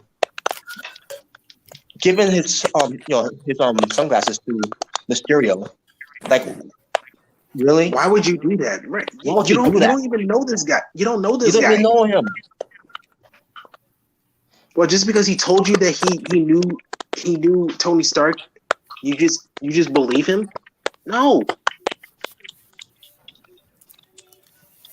The story made sense how this whole happened too, but with that whole thing. But still, man, like, why would you do that? It's all about Iron Man again. Yeah. Even though he's dead. In the movie, that's supposed to be based on Spider-Man. Yeah, that didn't make sense either. Yeah, with these Spider-Man films in MCU, it feels like a side character getting his own movie. It don't feel like a Spider-Man movie. It's just like with Black Panther, a side character getting his own movie. That's it. Actually, I like Black Panther. I actually thought that was good. But yeah, Black Panther is good, actually. Especially the film. I actually like Killmonger. I actually like Michael B. Jordan. Michael B. Jordan was really awesome. To me, Killmonger has to be one of the best villains in the MCU after that movie. I'm not saying he's, but he was one of the best. But yeah, he was very enjoyable. Yeah. But anyway, go on ahead. Sorry, you're getting carried away. Yeah. So when the movie first started, they were playing Whitney Houston's "I Will Always Love You," where it pertains to Iron Man passing away and something else with that. I'm like, what the hell?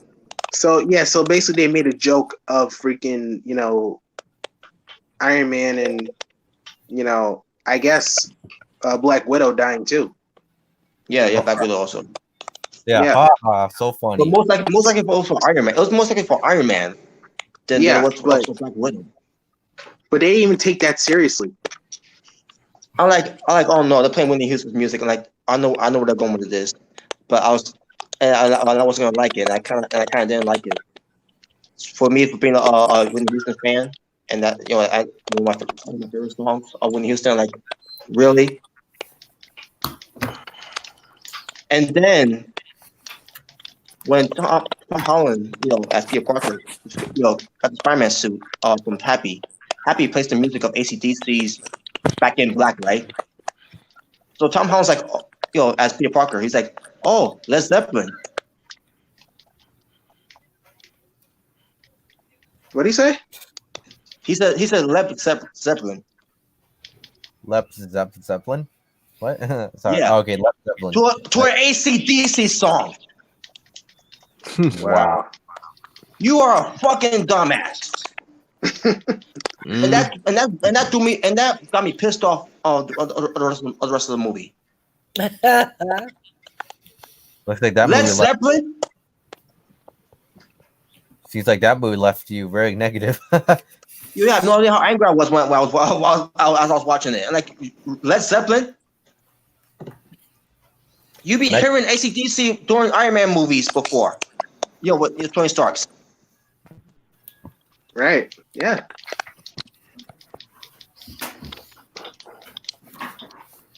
And then, obviously, despite how I feel about I'm not into this version of Spider-Man. In the end, he ends up redeeming himself. With the chance to saving lives and everything, and blah blah blah. I mean, it was a good action movie, but the story makes no sense. It really didn't. But I do gotta say this though. I was marking out when I saw Jameson. Yeah, when I saw Jameson. Yeah. He of everything that happened in this movie, he cracked me up. I was trying laughing. I was dying laughing, man. Like all throughout this whole movie, and I was not enjoying this movie at all. Not that much. Your Jameson, yeah, two Jameson showed up. And he was still hating on Spider-Man to this day. And then they revealed that that Peter Parker is Spider-Man and everything because Mysterio before he died. I'm like, well, this ain't gonna go well. And on top of that, now we're getting more stream moves of this of Tom Holland being Spider-Man. Hey guys. Hmm. Do you think we could talk about Kevin Sullivan next? Because I'm wanting to go to bed here. All right. Yeah, so let me wrap it up here. The fact of the matter is, this Spider-Man movie is not, to me, is not Spider-Man. It's never going to be Spider-Man, no matter what people will say and who that are fans of it. I can't get into the Spider-Man. I can't. Yeah. And the fact that it's going to be another sequel of Spider-Man it's going to continue more with this nonsense of their stories of what Spider-Man should be. It's ridiculous. Unless they give him some consequences, and a good story, I'm not looking forward to it. Nice, same here. But they call and remember just what happened with Infinity War when Thanos got the gloves, the Infinity glove and everything. They call at basically the aftermath when they continue with Homecoming, they called it the blip. The what? They call it the blip. Same as women. I thought it was called something else. I thought it was called the vanishing. It was called. That was called the vanishing. I could swear it was called the vanishing. That was called the snap. When they all started dying, vanishing. They call it the blip. Like the blip. I thought it was called something else at the time. I was watching. I thought it was called something else, and then I still remember it was called the vanishing. The blip. Yeah, who the fuck says that? I don't know. Who knows? It's like they were trying so hard to be funny, but it just came off wrong. Yeah, they trying to be funny. There was a couple of things that were funny, but the one that made me laugh the most was Jameson. That was it. Also, another thing, before we end this, you know how Ned in the Spider-Man MCU is his best friend, right? Yeah. Whatever the fuck happened to Harry? Yeah. I mean, I know, like, I've heard Ned was actually his best friend too in the comics, but this feels more like, okay, have you ever seen the Miles Morales comics? Mm-hmm. Miles Morales has the exact same friend like Ned. So basically that's based off of. Miles is best friend. Spider-Man Into the Spider-Verse is better than Homecoming. I'll say that. Oh yeah, definitely. I love that movie. I love that movie. That was great. Mm-hmm. Also, by the way, if they ever do a next Spider-Man movie, they should do the what they did in the comic books, have Peter Parker get killed off and then bring in Miles Morales in a future movie. That'd be pretty cool. Yeah, because I'd rather have Miles Morales Spider-Man than the Tom Holland Spider-Man at this point. I agree. But then again, I don't know. MCU might mess up Miles Morales. I don't really trust him. I have more faith. I don't really trust him with Spider-Man. I have more faith in Miles Morales, how they portray him, than what they're doing with Tom. Yeah, because because at least they're gonna make a tragic backstory. At least that makes sense, or at least a story for him that makes sense. Mhm. Not he's already Spider-Man. It's like what? Like, and then they don't even mention Uncle Ben. It's like, And they never mention Uncle Ben. I was like, I don't understand that.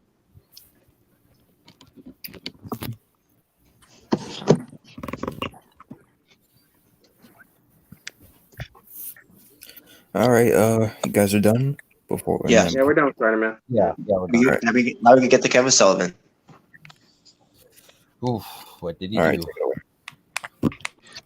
So Kevin Sullivan was on Jim Cornette's podcast called The Jim Cornette Experience. Mhm. And basically it's about the whole thing while Dark Side of the Ring. You know, with the whole thing with what happened with him and Nancy when they were together. So I figured. he basically didn't want to be part of Dark Side of the Ring because I'll get to reasons why of it. Because there was going with some facts that wasn't really spot on. But I'll get to more of it. I'll get to a little bit more of it when I get to that part. But but he didn't feel like doing it on TV and everything was the right thing to do. Because for the family's sake of Nancy.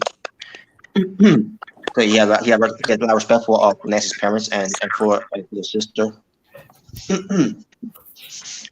So basically he talks about there was talks about that Nancy attacked Kevin Sullivan at one point when they were together. During the time when they were not being having a good terms of their relationship, or their marriage. At one point, Nancy went after him with a knife. And people don't know, Nancy Benoit, the former, wife of Kevin Sullivan, and the one who got murdered by Chris. Basically, it's about the whole thing about the story about the Chris Benoit story. Where Kevin Sullivan was going to be part of it, but he didn't want to be part of it. So Nancy went to jail for 3 days because of that, and he paid for her to be bailed out of jail. But they went to court though for that, because obviously they had to go to court for that one.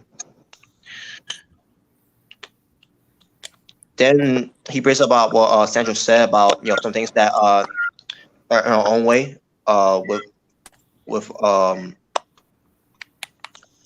like for example, like a couple of fights that they had, and then the whole thing with the black guy that Nancy had that was received by Kevin Sullivan, which it was covered on Dark Side of the Ring. Kevin Sullivan says that he hasn't even seen her 4 months, for 4 months, and doesn't even know how she even got that black guy. Basically, this is his ways by defending himself by saying that he never abused her by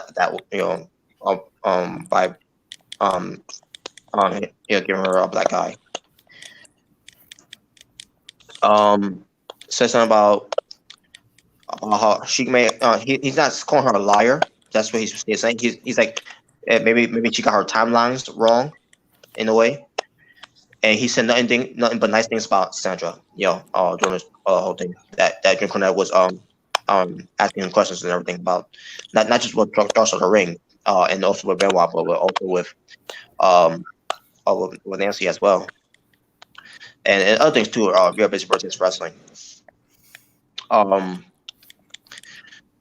So then he talks about his relationship with Chris Benoit, about how he was always loyal, he's always respectful, but he's always quiet. They never really, basically the way they cover someone talks about it, that they never really hate each other backstage, behind. Where if someone it was talked about before on where Sandra, the sister of Nancy, was on Chris Jericho's podcast before. I think it was about 2 years ago, it was.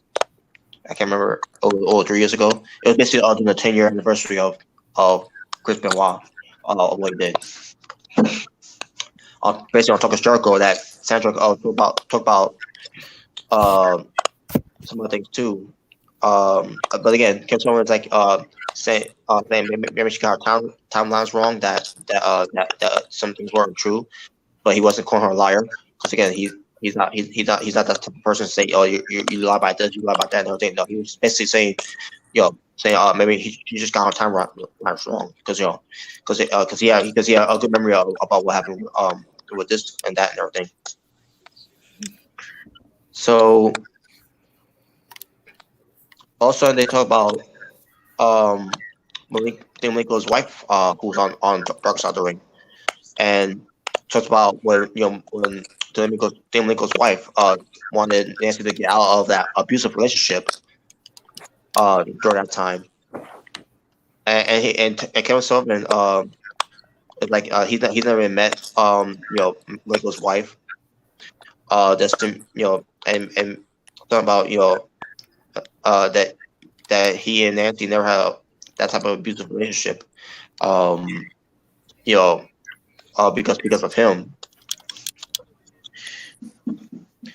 And basically talking about how the timeline, if he was with Nancy, then why Chris was with her then?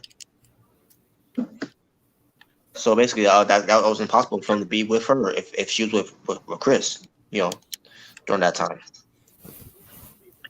And then he talks about the guys from Dark Side of the Ring, basically describing them as, these guys are like Sherlock Holmes, should have did the research. Basically, because I guess they had some wrong information and some wrong facts about everything about Kevin Sullivan and Nancy when they were together. Basically, call them out on that one, and they didn't come up with any background checks or of it and everything to know if it was if any of it could be interesting to know about before they aired it, obviously that whole thing. And he never heard from them when they tried to contact Kevin Sullivan said in his words that he never heard from them. My guess maybe he may have not know who they were, and basically like one of those private calls, whatever, it's not down, or like unidentified calls, whatever.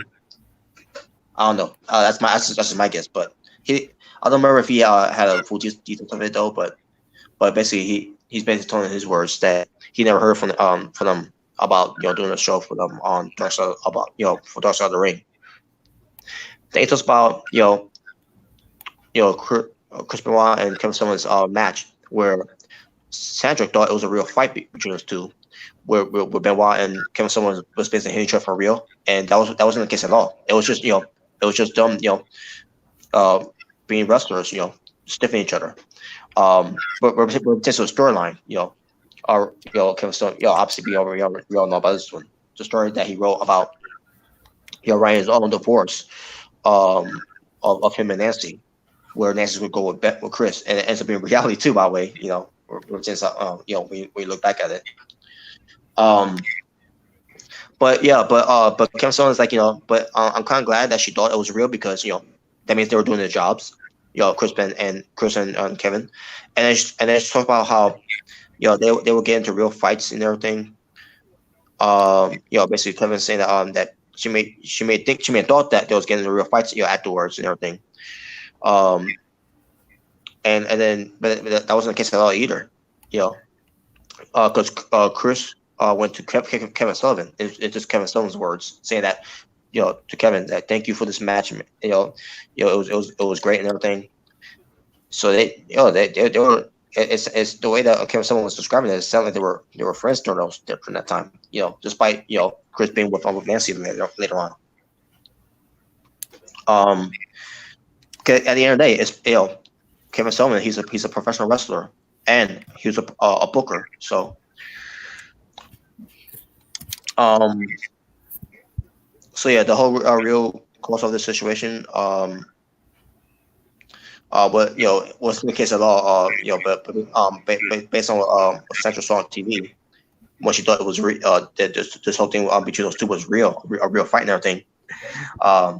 As again, it's the wrestlers doing the job.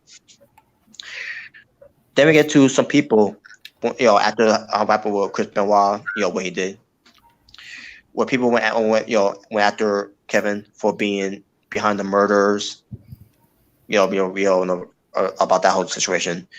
And then with Kevin, basically he countered back to those people and everything, because some people were thinking, this theory happens and all that. And then they talk about, some type of Japanese mafia got involved with it. And like, wow, these people are so delusional. Well, I was wondering what you were going to talk about with Kevin Sullivan. That is interesting. Mm-hmm. I wanted to know. And that was it, basically. That was basically of the notes I collected about that whole thing. Oh, so yeah, Kevin Sullivan was never really did anything wrong in that relationship. He was and I believe him. I believe he had nothing to do with of giving Nancy that black eye and abuse her in that not to put down Nancy, not to put her down, but it's just to clear the name that Kevin Sullivan had nothing to do of being abusive and basically calling on people for getting the timelines wrong and all that. And also, he had nothing to do with Benoit being the whole Benoit murder stuff. Yeah. To those people. So get your hands on your ass for that. You know how people are, though, huh? Kevin Sullivan, he's got a family of his own with kids of his own. So, yeah. Well, thank you for that story. I enjoyed that, but I gotta go to bed. All right. That was a good story. I appreciate that. Anytime, Scott. Anytime. Okay, guys. Good night. Good night. All right, good night. Big basement smart. And that was it. That was the story. You guys could try to listen to it. It's obviously on YouTube. But yeah, Kevin Sullivan was telling his side of the story, and I believe them. Okay. That's pretty interesting. That is. Yeah, especially with the whole Nancy going to jail. I don't think he's lying, to be honest. And Kevin Sullivan, he could not bail her out, but he did it anyways because he had respect for the family. Yeah. He is that type of guy, and I always respect Kevin Sullivan for that. Yeah, not just a wrestler, but also as a person.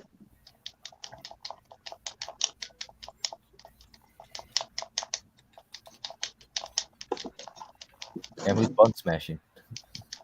Me. Oh. I'm playing second. But okay, left. I guess we can talk about Sonic. Oh, yeah. What do we have left? Let's see. Fall for Brawl, pick your own team, and New Jack. We'll say Brawl for All for last.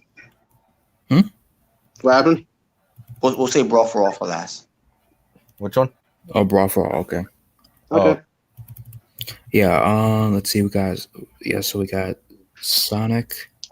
We got Brawl For All. We're gonna talk about. Pick your team. We can talk about Sonic. Okay. Yeah, why not? Who's gonna go? I'll go. All right, go ahead. So, let's just say this is probably one of the greatest video game live action movies I've ever seen. And that's very rare, if you know what I'm talking about. It was a really fun movie. First of all, let's talk about when they actually redesigned Sonic. I'm very thankful for it. Like I said, I never hated the previous design they had, but it was just really weird looking. You know what I'm saying? Like he had way too much of a human body, and his eyes were too small. It just looked really weird. But thankfully they actually redesigned it, and he looked way better. And and besides that, they actually gave him his original shoes, because before then he had like freaking Pumas, regular generic Pumas for some reason. But anyway, back to the movie. It started off really good. It showed his origin story, where he came from, Green Hills, the level from Sonic 1. It was pretty good origin story. They had the owl who was like, the mother to him, guarding him. And the Echidna tribe, basically, Knuckles people, Sonic, were trying to take Sonic, since he's, very powerful, very fast.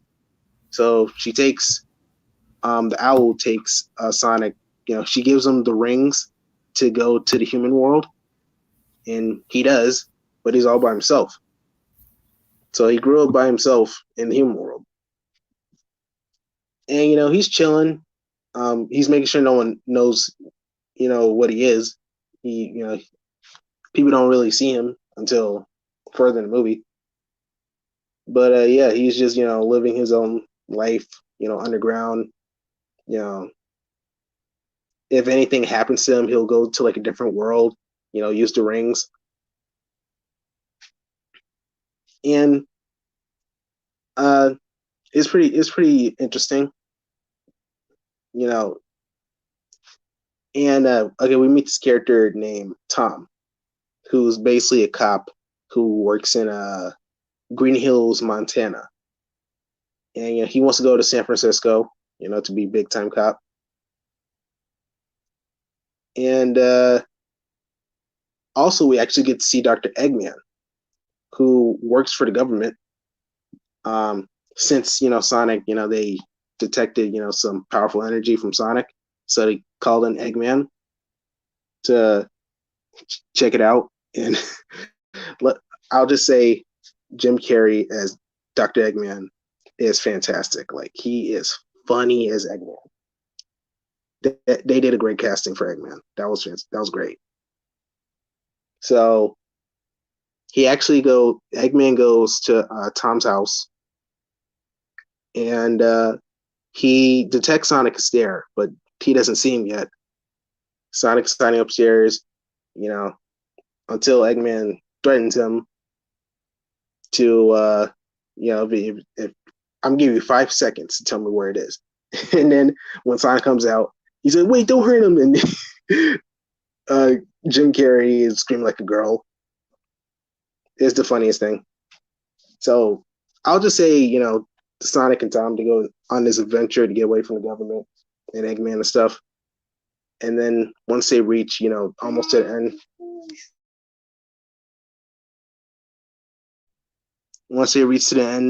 Eggman and Sonic, race around the world, and they have a final boss. And I'll just finish this off because I don't want to take forever. This really broke the curse of live action video game movies. It was funny. It had good moments. Heartfelt moments, action, adventure. It was really enjoyable. So if you guys haven't seen it, I know Robert's seen it, but if you guys haven't seen it, I recommend you watch this movie. It's really fantastic. So yeah, that's all I'm going to say. I don't want to take forever. So yeah, that's pretty much it.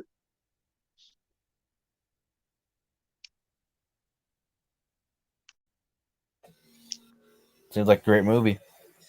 Yeah, it really was. You gotta check it out.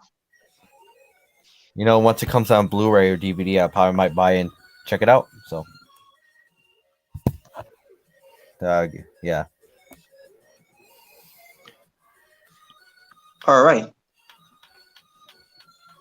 Who's playing Alexa Bliss in the background? That's I'm just kidding. Wait, is it too late because I don't want to get Christian copyrighted?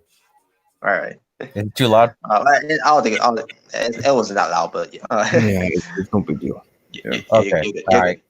I don't want to get copyright knowing WWE's greedy ass. So. Oh God, yeah, especially during this time. Yeah, that's. But anyways, Sonic the Hedgehog. First of all, I like the intro. Pertains to the whole Sega. Well, it wasn't really like that, but it was kind of similar to that. I love that. So yeah, I think I think so. Sega is it's could be like Marvel and DC, where it tends to doing these type of films. How Marvel is, with the comics, and then with DC, I remember how DC how they did theirs. But with Sega, my God, that was cool. I wish they would have they would have a voiceover saying Sega. But instead, it was just like I think it's like some kind of cool music that they did with that. Now, as far as the movie, first of all, let me first say this: the acting wasn't too crazy about the acting.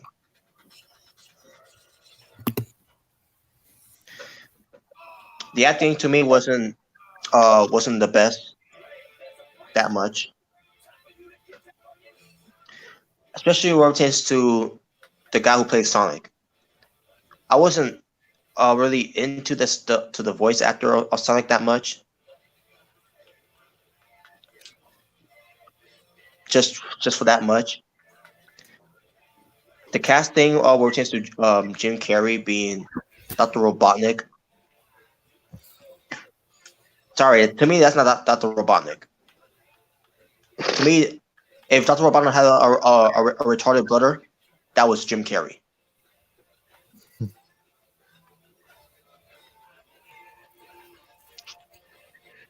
But I did like he wore the outfit at the very end of the movie. Being Eggman. But hey, this was a better Sonic. This was a better look of Sonic than the one I saw originally. The first one looked weird. Like that's not Sonic, and then they fixed it up here, and they're like, good, that's Sonic right there. Yeah, he was supposed to look cartoon, not real. Like try to make him look human. Yeah, that wasn't the right way to go. I remember some good songs they were playing on in the movie. For example, I can't remember all of them, but for example, Queen, "Don't Stop Me Now." Also, that's what they used for Shazam. I have one question though. Did you actually play Gangster Paradise in that movie? Oh no, they didn't. Because I remember that was the original character, not original trailer. I meant, what the fuck am I talking about? But yeah, they should have done that. Oh man, I would have loved to hear that. Wow, I actually like Gangster Paradise. That's a good song. I love the island though that song was in, and then obviously you had the rings. Oh man, so yeah, but I wasn't too crazy of Jim Carrey being Dr. Robotnik, man. After watching the full movie of it, they chose the wrong cast person to play Dr. Robotnik. And plus, this Dr. Robotnik is not fat. He's skinny. Well, maybe in the sequel he might get fat. And he's out of his mind. Again, to me, and they feel like that was Dr. Robotnik, aka Eggman. But I did love the action. But I did enjoy the action of the action part of the movie. And speaking of which, that's what I love about this live action movie overseas, for video game characters like with Sonic. It's the action pack that they do here, with the fights and everything and all that. I love the slow motion that Sonic did, until he screwed up at one point where Robotnik got the better of him, but when you had those two people, those two couples fell off of the building. And basically, of this movie of Sonic the Hedgehog, it was basically like a mix of for the video game and from Sonic X, if you remember that show. Oh yeah, I remember that. And he had the little girl. I would love that show. Yeah, that show was good. I love the little girl, running around her mother when she was tied up and everything, saying "Gotta go fast, gotta go fast." Yeah, right. So, Yeah, that was good. That was good. Referencing the song from Sonic X. Yeah, gotta go fast. Yeah, I love that song. Also, Sonic when he was waking up at the house, where the where the sister was staying at. Sonic was like, where I think he was like, where am I and everything. It's like, like what I think he's like, what year, whatever, and everything. It's like, is the rock, is the president the Rock? Yeah, I remember that. And I'm like, okay, I got you there. Dwayne Johnson, because he wanted to be the, because they were talking about him wanting to be president. Right. Okay, I was like, okay, that got me right there. On the little girl game, the shoes, which was cool. Yeah, the iconic shoes. Yep. But yeah, I love the action packed movie of it, and and there was some stuff that was interesting too. But another thing that that irritated me on this movie is that they try to do too much comedy. Now I don't mind comedy, obviously, we need a good laugh, but they were doing it's kind of how I felt with Venom, where they're trying to do too much comedy, where it should be about action packed and everything, and keep us invested. I'm not trying to say that this thing can be invested, but like Red is I get it. It's supposed to be it's supposed to be give us that comedy relief, but it's giving us too much of that, And on top of that, it was really a kill. It was really killing the mood of it with Jim Carrey as well. Come on, man. That again, I love Jim Carrey, but he was the wrong guy to play Dr. Robotnik, because I'm supposed to be taking Dr. Robotnik seriously, not taking him to a point where I'm calling the the doctor to get into the nut house. Well, maybe in the sequel he might be a little more serious, because you gotta remember this is like the origin of Eggman, so he wasn't like full Eggman, so maybe because if you saw the the end credits, he's definitely turning full Eggman. So you're saying that he's going to turn fat eventually? Yeah, he's gonna turn. He's probably gonna turn really Eggman, he'll be crazy, he'll be like Eggman from the games. I think that's how they're gonna do it. Maybe not. I'm not sure, but I think they are. After how I saw how he's designed, at the end, I think they're gonna go from the games. But yeah, another thing I call in that movie, Sonic saying "you're too slow" at one point. Yeah. Reminds me of everything that Sonic saying, not just from cartoons but also from Smash Brothers. Yeah, and also I don't mean to interrupt you, but if you remember, San Francisco, have you ever played the game Sonic Adventure 2? Yep. Yeah, so basically San Francisco, that's City Escape, that's basically where they were. City That's Escape. where they so were. it would have been cool if they actually made if they actually had the song during that scene in San Francisco. That would have been cool too. That would have been a really good Easter egg. Yeah, maybe orchestra or something, but could have been something. But it was whatever. Now, the one thing about Sonic though that they did in this movie with Sonic, that whenever he's doing some dance moves, one of the dance moves that I hate, that I fucking hate, it's the floss. Oh yeah, oh god, I hate that dance. That move was, I was actually fine with it though, because here's what I was fine with. Yeah, if you're a girl. But here's the. I don't mind a girl. I don't mind a girl doing that, but a guy doing that, I hate that. I even hate when Michael Stunt does it. Well, Michael Stunt does it too. My main problem in it when you add that in movies is that they try to make it so modern, like in current day with the stupid cringe night and the flaw. Yeah, I get it too, but I want to add that. I rather have seen Sonic do the dab than the floss. I was expecting more of him like doing some breakdancing, since he's from the 90s. Yeah, I want to see that, and the dab, not the floss. Yeah, I wouldn't mind the dab either. I don't think it's that bad. Sonic should have dressed in a banana suit and started singing "Peanut Butter Jelly Time." Oh, no, that'd be too much comedy there. Peanut butter jelly time. That actually would have been funny. Peanut butter jelly time. Okay, I'm getting too. All right. Go ahead. Sorry. Yeah, go ahead. But yeah, if anything, just have a little girl do it. The kids are into it. Something like that. Not Sonic. By the way, the whole thing, the whole slow motion thing. It was a moment there where I thought Sonic was going to say, "I'm waiting." Hey, speaking of that, sorry to interrupt, but I remember like when they actually showed that in the first trailer, he originally says, "Look at this! It took 9 million steps today." He didn't say that in that part. Yeah, I don't remember that at all. Yeah, I remember that, but he didn't say that.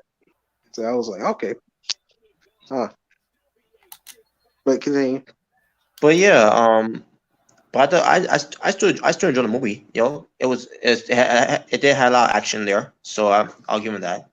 I like after watching it, and then when it was over, they basically recap everything, but in the video game version of it. I thought that was cool. Yeah. I loved it. Yeah, I actually like the song. Yeah. Yeah, and the song was good too. So so then they did trying to remember what. Oh yeah, he ends up staying with them. He ended up not going anywhere else. He wanted to stay. He ends up staying. Yeah, which is good. Which means and on top of that too, Eggman's could be come back with a new look, and then they show Tails. Yep, I was so psyched when I saw that. I loved it. And the voice actor that does Tails, there you go. That's Tails.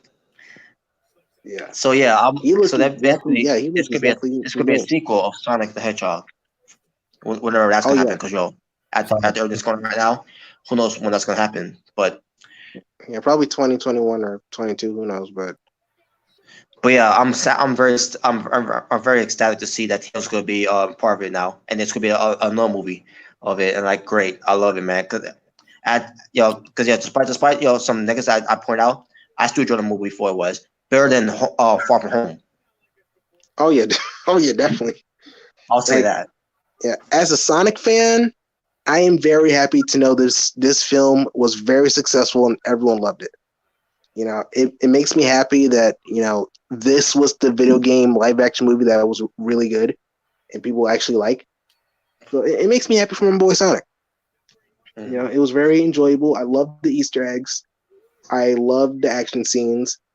I loved the endings when it showed Eggman, turning into Eggman and seeing Tails. It was fun. It was pretty cool. Yeah, and we know that Tails is gonna be there. Yeah. So what pertains to part 2 coming out, when they do the sequel, I would love to see it. They try to put in Knuckles. I'm sure they will put Knuckles, because they had the Echidna tribe in the beginning of the movie, so they might actually have Knuckles there. Basically just when at the end of the movie, like they did with Tails, a cliffhanger for the next sequel of it. Then Knuckles is coming. Yeah, and plus Eggman was in Mushroom Hill. If you ever played Sonic 3 and Knuckles, Mushroom Hill Yep. is part of Angel Island. The floating island with the Master Emerald. So he might go to Angel Island. Detect a powerful source and look for the Master Emerald. So maybe he will. So I'm interested to see what they do for the sequel. So yeah, Sonic the Hedgehog is, I guess, a plus for me. Yeah, I loved it. I can't wait for the sequel. I'm glad it did great. I'm happy for my boy Sonic. I love to see. I love to see more of Sega. What pertains to what Sega is doing for Sonic is to try to I love to see, yeah, to do more. Someone else instead of Sonic from yeah, Sega. Jet Set Radio, maybe Virtua Fighter in a way. Hell, Streets of Rage. It has a game coming out. Why not? I wouldn't mind, them having like a Sega cinematic universe. I wouldn't mind that.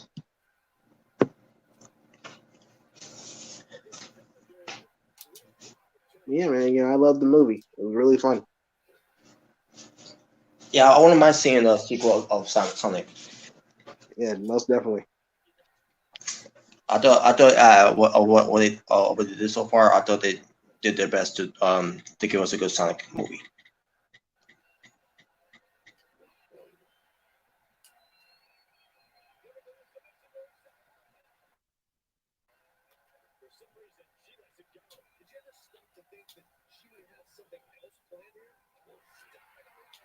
All right.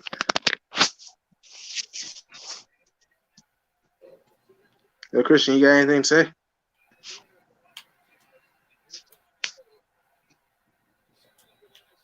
Christian?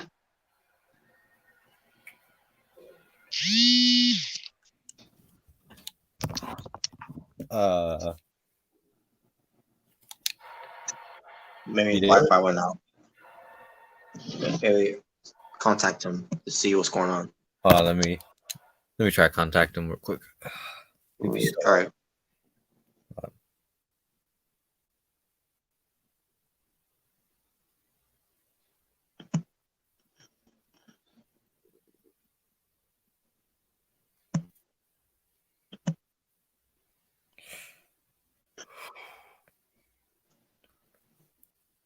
I hope he didn't fall asleep.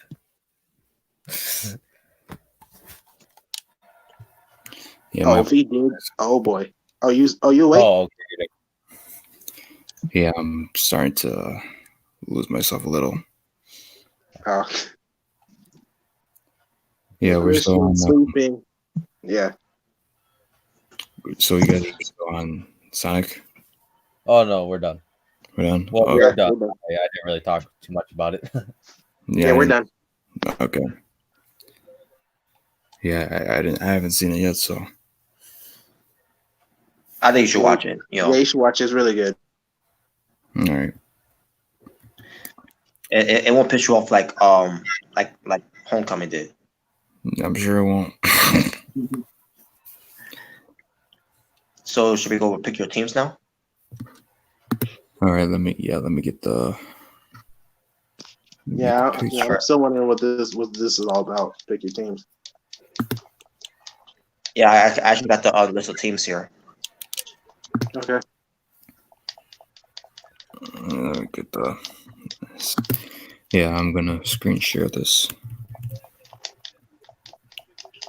Okay.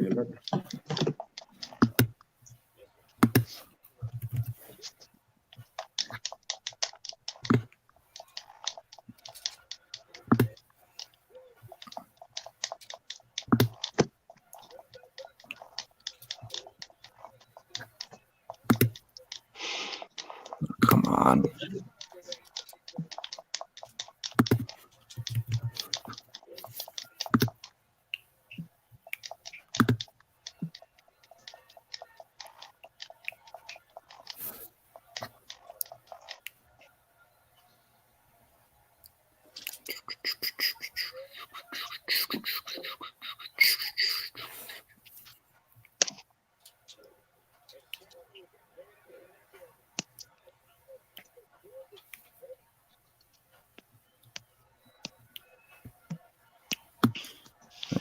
let's see here.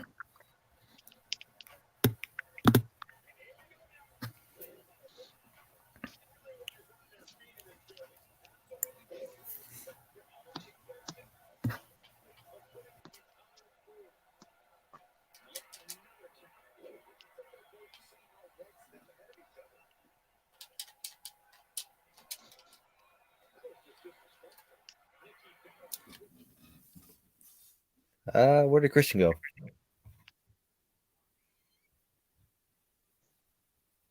Oh boy, he'll probably be back. Oh. Well, people, I guess at the end it might be a long one. Uh-oh. Hey, there he is. He's back from the dead. All I right. was about to say, we're gonna take over. All right, let me screen share. The Omega takeover. The Omega podcast is officially taken over the Asylum.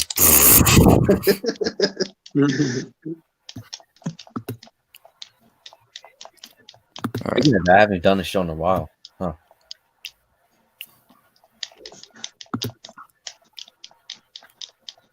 All right. Oh, dang it, I lost. Okay, so here's the. Oh, I've seen this. Yeah, I've seen this before. Oh, And Facebook groups. Yeah, I've seen it before. All right, so here's all the teams right here, all the different types of teams. okay. So you guys are gonna make your own team out of these right here. So you gotta pick one from each one. So who would you go with out of each and every one of them? Pick one. So if you were to make your own team out of these teams, I guess I'll go first. Good. Okay, for mask, I'll pick Rey Mysterio.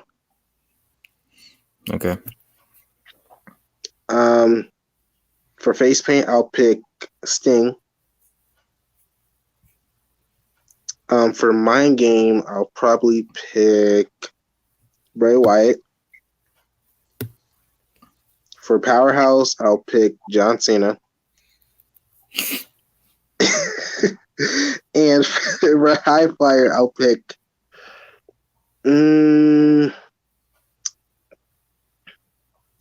I'll probably pick Rob Van Dam. All right. For Team of Mask, I'll pick Rey Mysterio. Okay. Face paint, Jeff Hardy. Mind games, The Undertaker. Powerhouse. I guess I'll have to go for Bobby Lashley. And Team of High Flyer, I'll pick the phenomenal AJ Styles. There you go. Yeah, because you're Mexican AJ Styles. Of course you would choose him.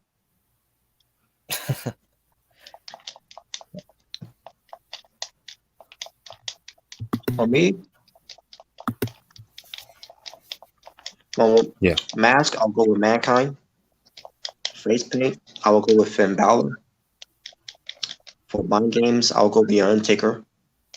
For powerhouse, I'll go with Brock Lesnar. And for high flyer, I'll go with Pac. Or Pac. Oh, the king of the cruiserweights. Is Jordan still there? Yeah, I'm still here. All right, so For Mask, Rey Mysterio, face paint, Jeff Hardy, mind games, Matt Hardy, powerhouse, Bobby Lashley, high flyer, Seth Rollins. Okay. all right, for me. Yeah, so for Team of Mask, I'm gonna go with Rey Mysterio. Team of Face Paint, I'm going with Jeff. Team of Mind Games, I'm going with Taker. Team of Powerhouse.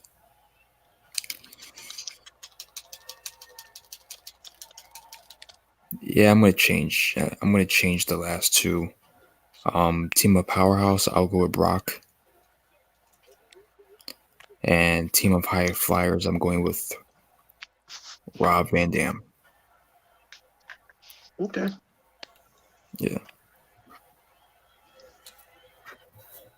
And that's it. Yeah, nobody picked poor Kalisto. It Gives was a vanilla fuck. meat.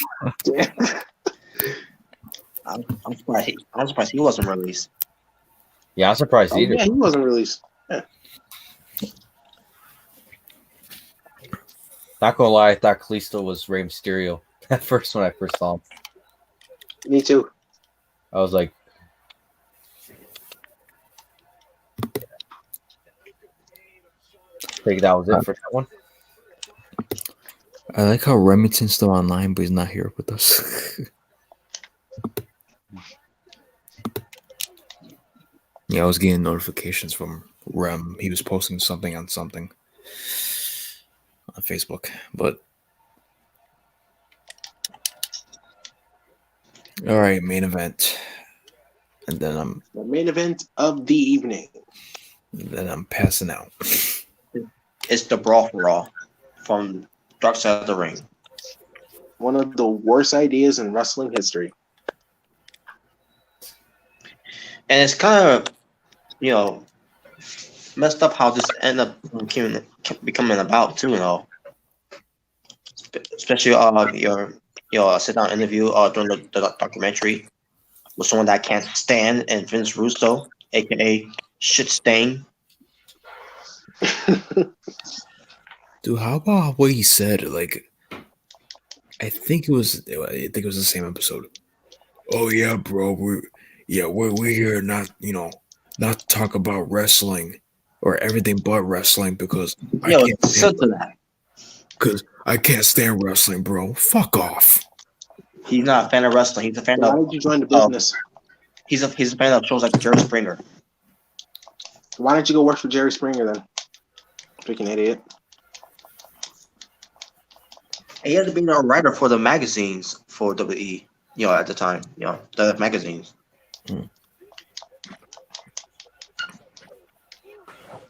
I remember I first saw Vince Russo. Obviously, was in WWF when they did the live wire, where he was like, this is Michael Hayes, who think he's Doc Henderson or anything. Like what? Like what's going on here? As a kid, I was like, what's going on here? And then when he was gone from that, around 99, he ends up being part of WCW on TV and everything. And to be honest with you, despite him being a fan of the New York Yankees, I never got into Vince Russo. I never got the appeal of Vince Russo at all, not even as an on-screen character.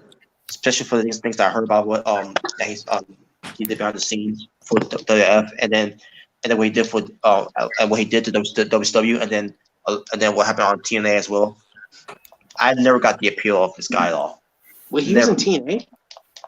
Yeah, he was. I did not know that.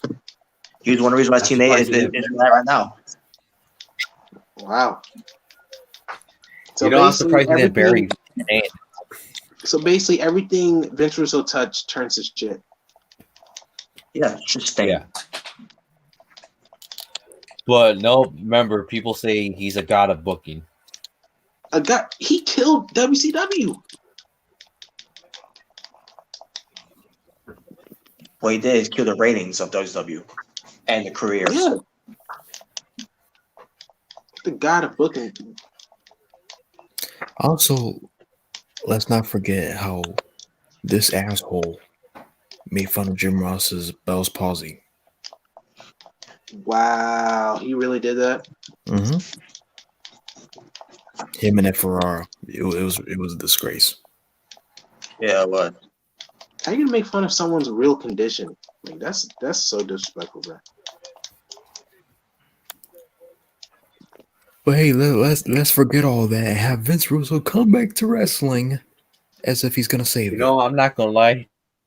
The time I really did support Jim Cornette is when he buried. Yeah. He buried who? Russo.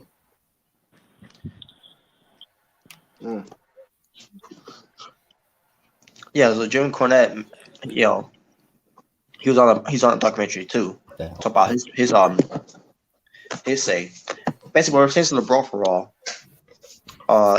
These guys are basically they get joy of it by getting Vince Russo and Jim Cornette. Not together, obviously. Because it'll be impossible because Jim Cornette will have killed him already. But this is the second time they've been on Dark Side of the Ring. We're just talking about the same project. The first one was the Montreal Screwjob, which Vince Russo tried to take credit that he came up with the idea. Liar.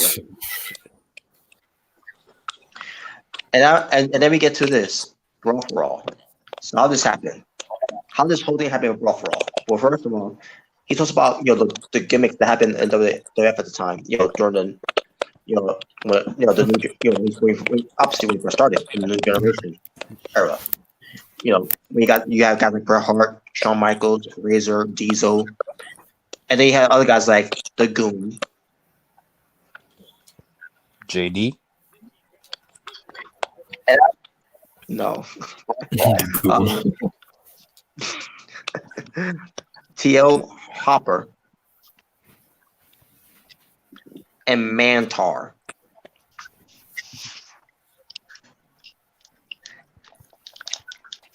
But that beast helmet, whatever that was, that Mantar was wearing. I don't know, like a buffalo or something like that. I don't know what that supposed to be. But he couldn't even get in the ring with that. And when he finally did, and they show footage of it too on this documentary, charging at us as opponent. Like, this is the most weirdest thing I've ever seen. For me, still to this day, the worst thing I've ever seen in wrestling. I remember watching Mantor during that time. I'm like, what is this?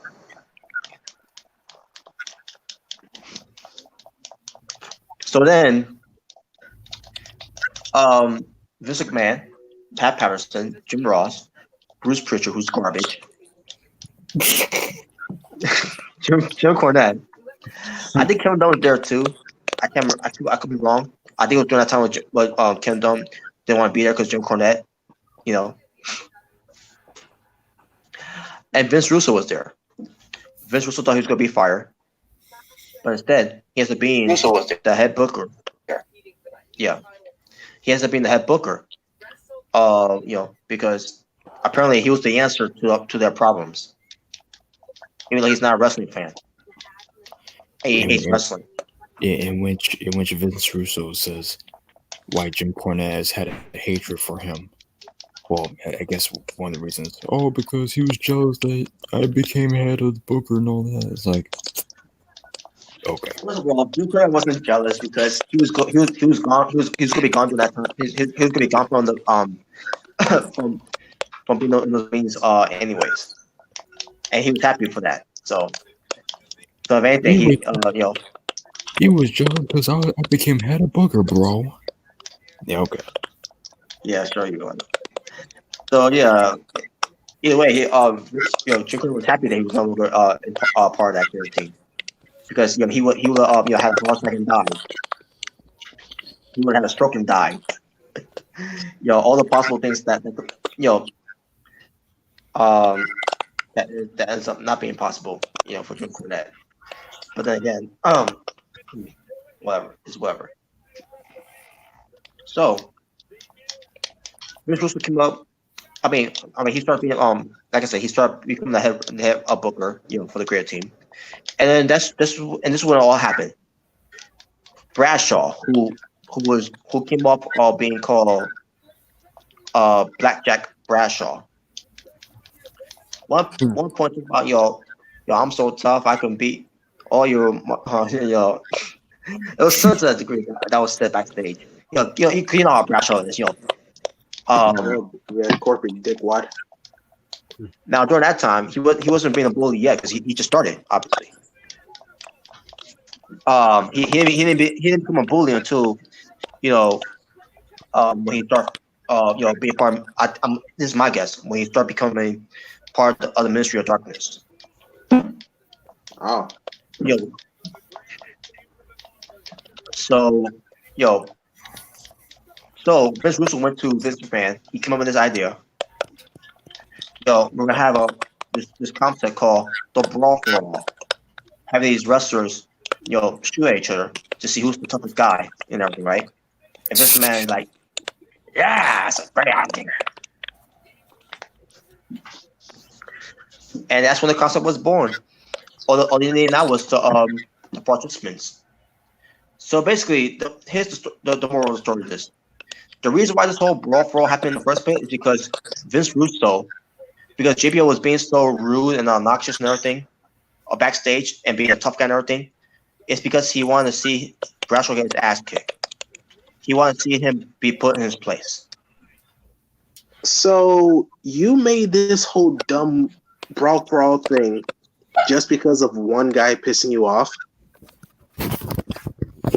That is the dumbest thing I've ever heard. That is just beyond retarded. So just because JBL, he's pissed me off. You know what? I'll make a freaking Brawl For All tournament. Real boxing. Yeah. So he'll get hits. And not knowing what was going to be the repercussions for these wrestlers that were a part of it. So, at one point, we had Bruce Pritchard, who's garbage. He went up to Bart Gunn if he wants to be part of it. And Bart Gunn was not very interested because he thought it was a bad idea. He thought it was a dumb idea, obviously. Until Kevin Kelly convinced him. The winner of this tournament will get $100,000 and will have the opportunity to face the top guy, the top champion at the time, Stone Cold Steve Austin, in the feud, which ends up never happening. But I'll get to that. But Bart Gunn was in the documentary because obviously he was the one who won the tournament. The Godfather was in it too. Draws was in it. Jim Ross, had Dr. Jeff Steve Williams, who just came in during that time to be part of it. And here are the rules of the Brawl For All. There's 3 rounds, 1 minute. For punches, you get 5 points. For takedowns, it's 10 points. Also, when it comes to, let me see. Oh yeah, also for knockdowns and takedowns are 10 points. But if you get a knockout, obviously that means you win. That's all. You're the winner at this point. Savio Vega, who's also part of the tournament, and to be honest with you, when the chances for tournament thing, the whole Brawl For All, at the time I was into it, despite the whole takedowns and everything and all that. Like this is boxing, but you know what? This is as Brawl For All, so whatever. I enjoy For West during that time. But looking back at it, I have to look back at it after hearing about, and especially this Dark Side of the Ring, this documentary, open my eyes of why this whole thing happened. Like, wow, that was a turbo idea. But Savio Vega, he was my pick to win all this tournament, but unfortunately he wasn't. But Savio Vega, the whole thing where they just go draw names out of a hat. So here are the ones for the first rounds. Steve Blackman versus Mark Merrill. Mark Canterbury. Basically, that was Henry Godwin versus Bradshaw. Some guy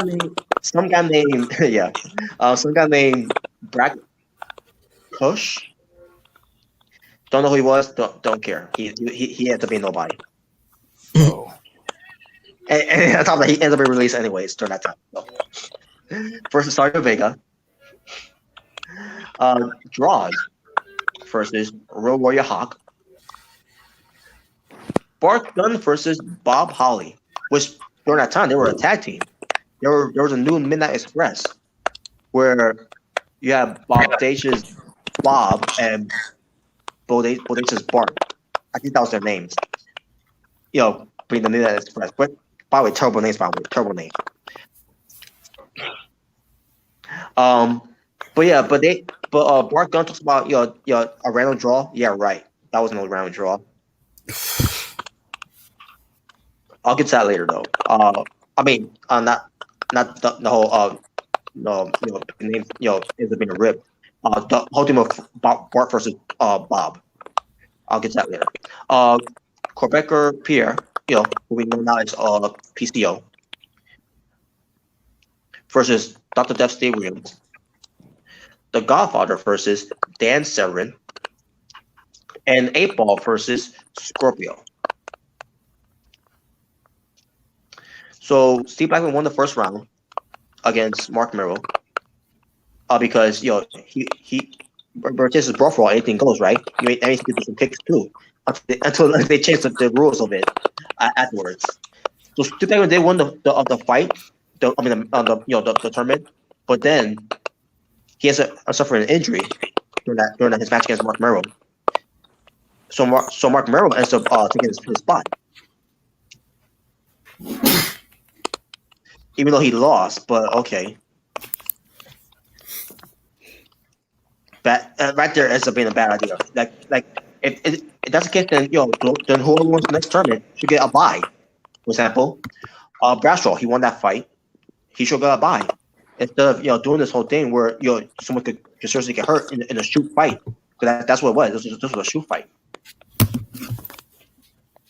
Sorry, Vega ends up being this nobody. Draw beats Hawk.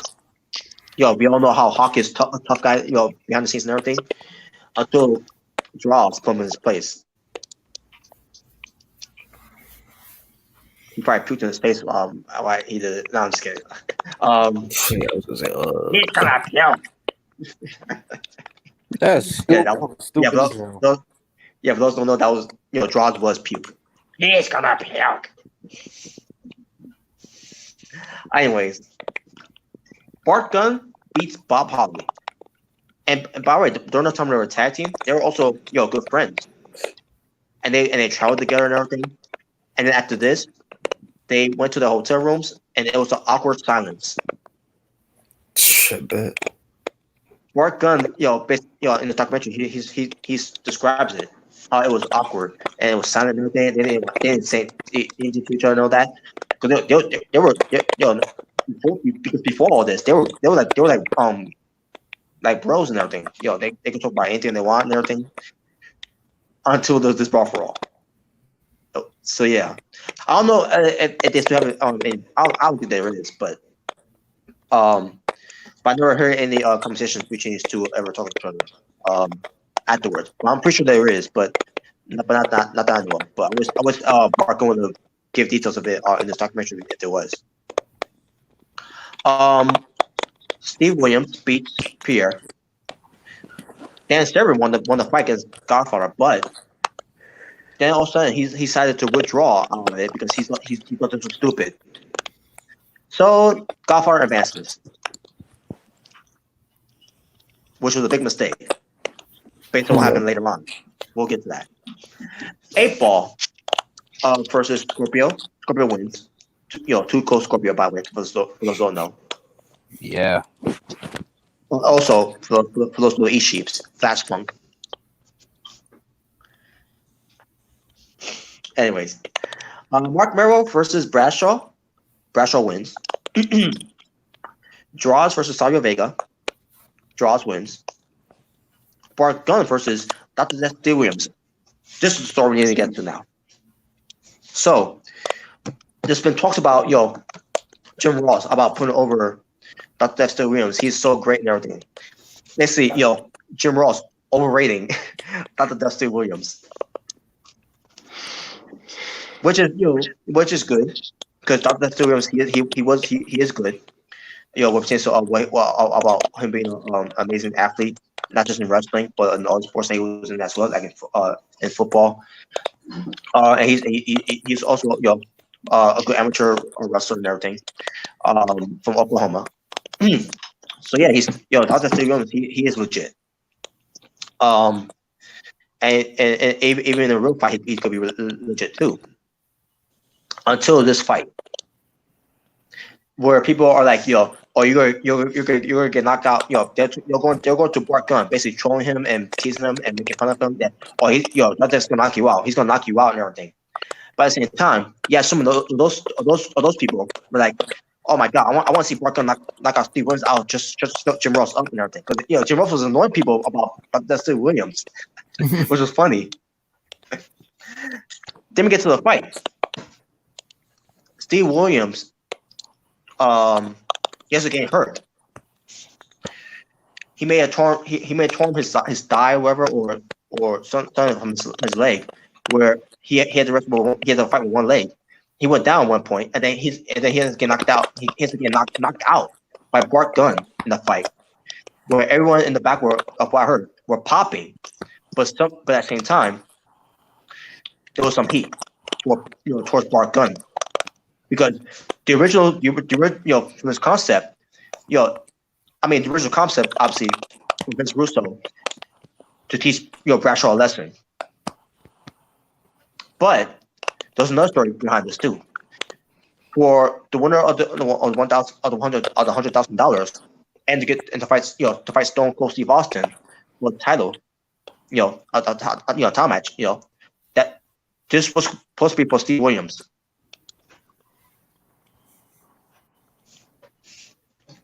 It was supposed to make Steve Williams, Dr. Steve Williams. It was supposed to make him the next guy to face Stone Cold.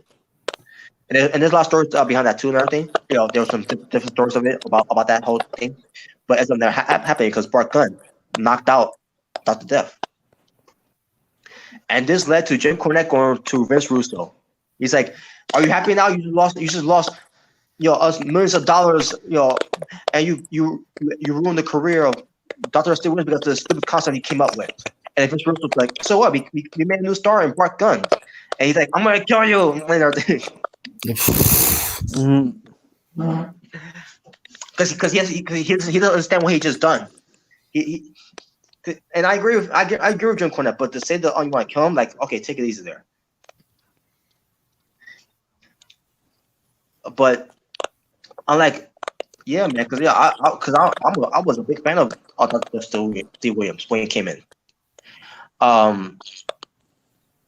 He had a good look and everything. Jim Ross, was his guy and everything. And then to see what happened there, I'm like, wow.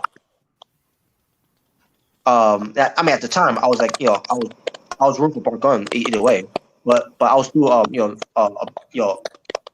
a proponent for Steve Williams too. But yeah, because of what happened there, yeah, Bart Gunn, ends up getting heat because of that, because he wasn't supposed to be he was not the idea. So obviously, Bart Gunn didn't want to talk to anyone because at this point he got heat with everyone.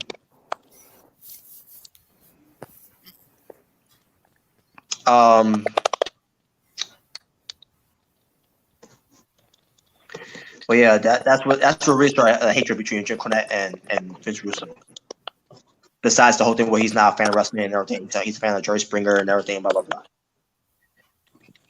Because he doesn't understand what he just done, what he just cost the company lots of money. Where that could have been a big money match between Dr. Steve Williams versus Stone Cold Steve Austin.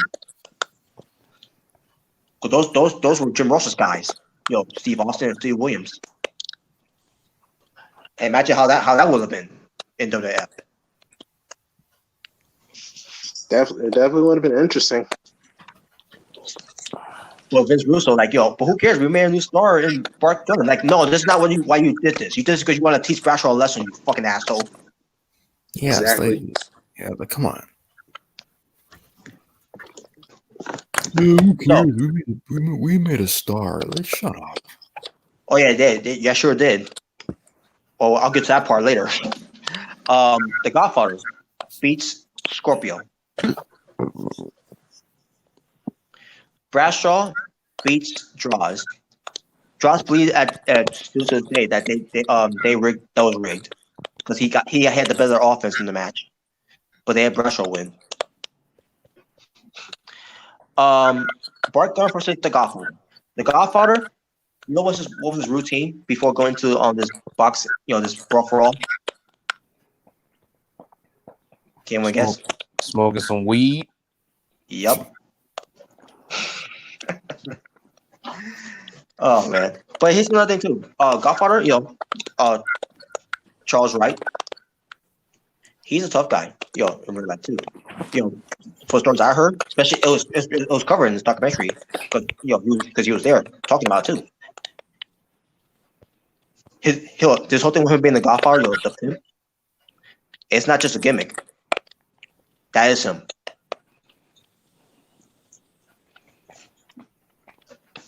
So we get to this fight between Bart Gunn and the Godfather. And the Godfather, as he's touring his thigh, whatever, during his fight against Bart Gunn. Bart Gunn won. Obviously, he won the fight, and people were shocked. Yeah. And his wife, the Godfather's wife, she blamed him for smoking weed, or why he lost the fight. Because she was like, we need the money. We need the money. Oh man, that was fun. I was going to hear from Godfather. And it's by the way, to this day, Godfather, he looks exactly the same. Yeah. It's amazing.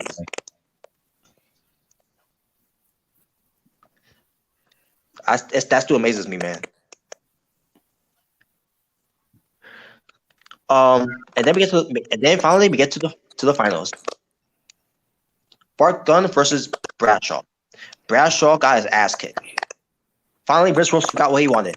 After everything that happened during this whole tournament, people got hurt, careers were ruined, lives were ruined, friendships has been ruined. He finally got what he wanted. But looking back at it, and in spite of how we feel about Bradshaw, away done. But during this time, what happened with him, and while I was watching it and everything, and seeing how he was shaking and he was not himself, know that, a part of me felt bad for JBL.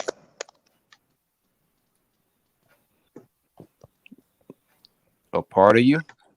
Yeah, a part of me feel bad for him because this whole thing should have never happened. The whole Brawl For All thing. Yeah, this name was stupid. All because Vince Russo wanted to teach Bradshaw a lesson. Because obviously he can't teach him a lesson because he can't fight for shit. Yeah, I want to teach Bradshaw a lesson, so let's put everybody at risk. For people to get hurt. Oh, just so Bradshaw could get his lesson. Fuck Vince Russo. Anyway. So yeah, Bart Gunn is a winner on the entire tournament. He won the money, and the push that he supposed to get against Stone Cold never happened. Never happened. And they have sat home for 6 months. Wow. Because he was not supposed to be the guy. He was not part of the plan.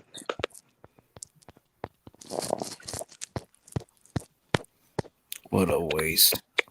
So this whole thing happened for nothing. All that for nothing. Oh, but then he has to pay. Brock has to pay the price because WWE are paid this way. Before I get to that, one I know here. Well, actually, yeah, let's get to it now. So, WrestleMania 15. I'm pretty sure you know I'm going with this one. Instead of Bart Gunn getting the push that they should have gotten, This was his reward for winning Brawl For All. A boxing match against Butterbean. Wow. A legit boxer. That's so stupid. Okay, now let me get to my note here. The Godfather, Butterbean, and Gilbert together. Well, apparently that is. I learned that from Jason Sullivan from Sanso. All right, so we get to the match. Obviously, a boxing match between Bart Gunn and Butterbean. Butterbean wins. Oh well, shit.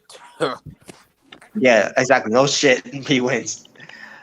And I feel bad for him because he didn't deserve this heat. He didn't deserve this punishment. If anyone's to blame, not Vince Wilson, and here's another thing. We could all blame Vince Wilson for all this, but at the same time, Vince McMahon co-signed it. Yes, he did. He went along with it and did nothing to stop it.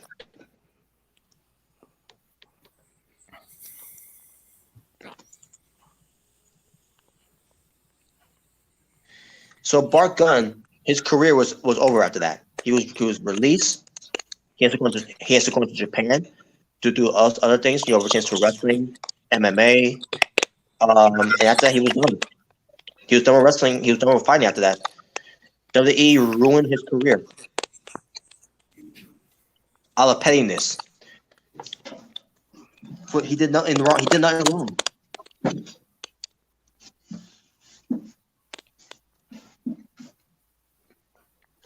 And I believe he should have been treated a lot better because he was happy in the position he was in until overall, they ruined everything for him.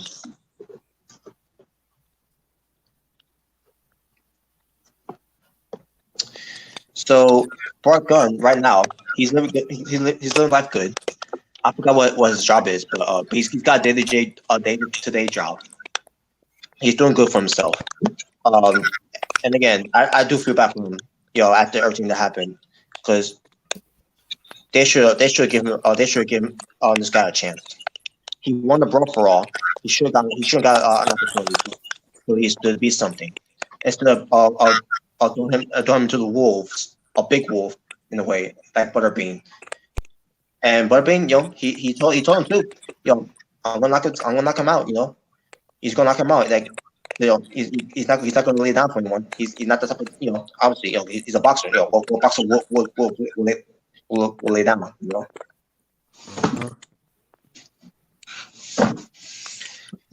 So yeah, it's unfortunate with Bart Gunn, man. Because again, friendships were ruined, careers, lives were ruined.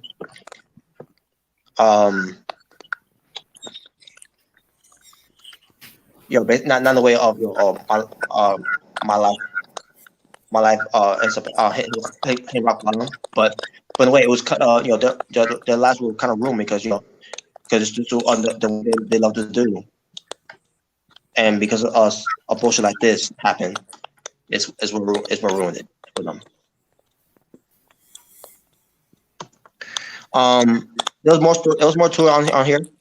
You also had D'Lo Brown on here as well, because they want to talk about the whole thing with draws, because they talk about draws here too. About the whole incident where D'Lo Brown botched a powerbomb that caused draws to be paralyzed for life.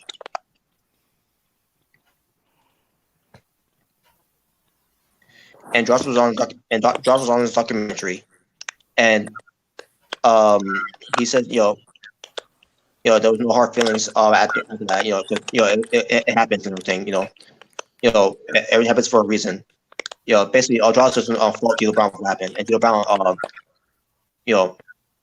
he's not that type of guy to do that anyways. Obviously, it was an accident because we all watching D'Lo Brown. He's always been very careful with his opponents throughout his entire career until that incident happened with him with Draws. And it's unfortunate what happened with Drops too. Because who knows what his career would have been if that would not happen. Besides the whole he's gonna puke. That was a dumbass gimmick. Because his thing was that he pukes.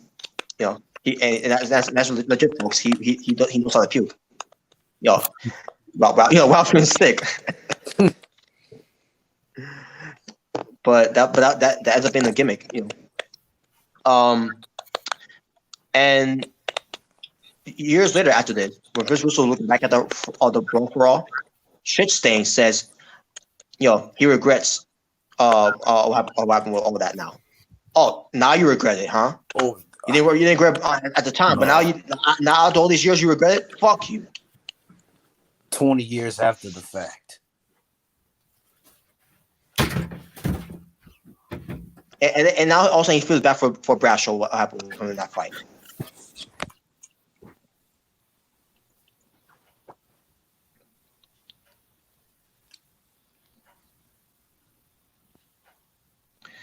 And Jim Cornette, you know, talks about I feel like on this minor note here too. He talks about the whole thing with Draws and Dio Brown, where you know, that whole thing where where people say that that wrestling is fake and all that, and it's not to be taken seriously. Well, you'll listen to this story about what happened with Draws, then you'll know why Jim Cornette takes it seriously when it comes to wrestling. Which is why I will still always be a fan of Jim Cornette, just despite him being out of touch in a way, with today's wrestling. But yeah, that's basically it about the whole Brawl For All. It's about Brawl For All. It's about draws, and there you go. You got any thoughts about this whole thing if you've seen it?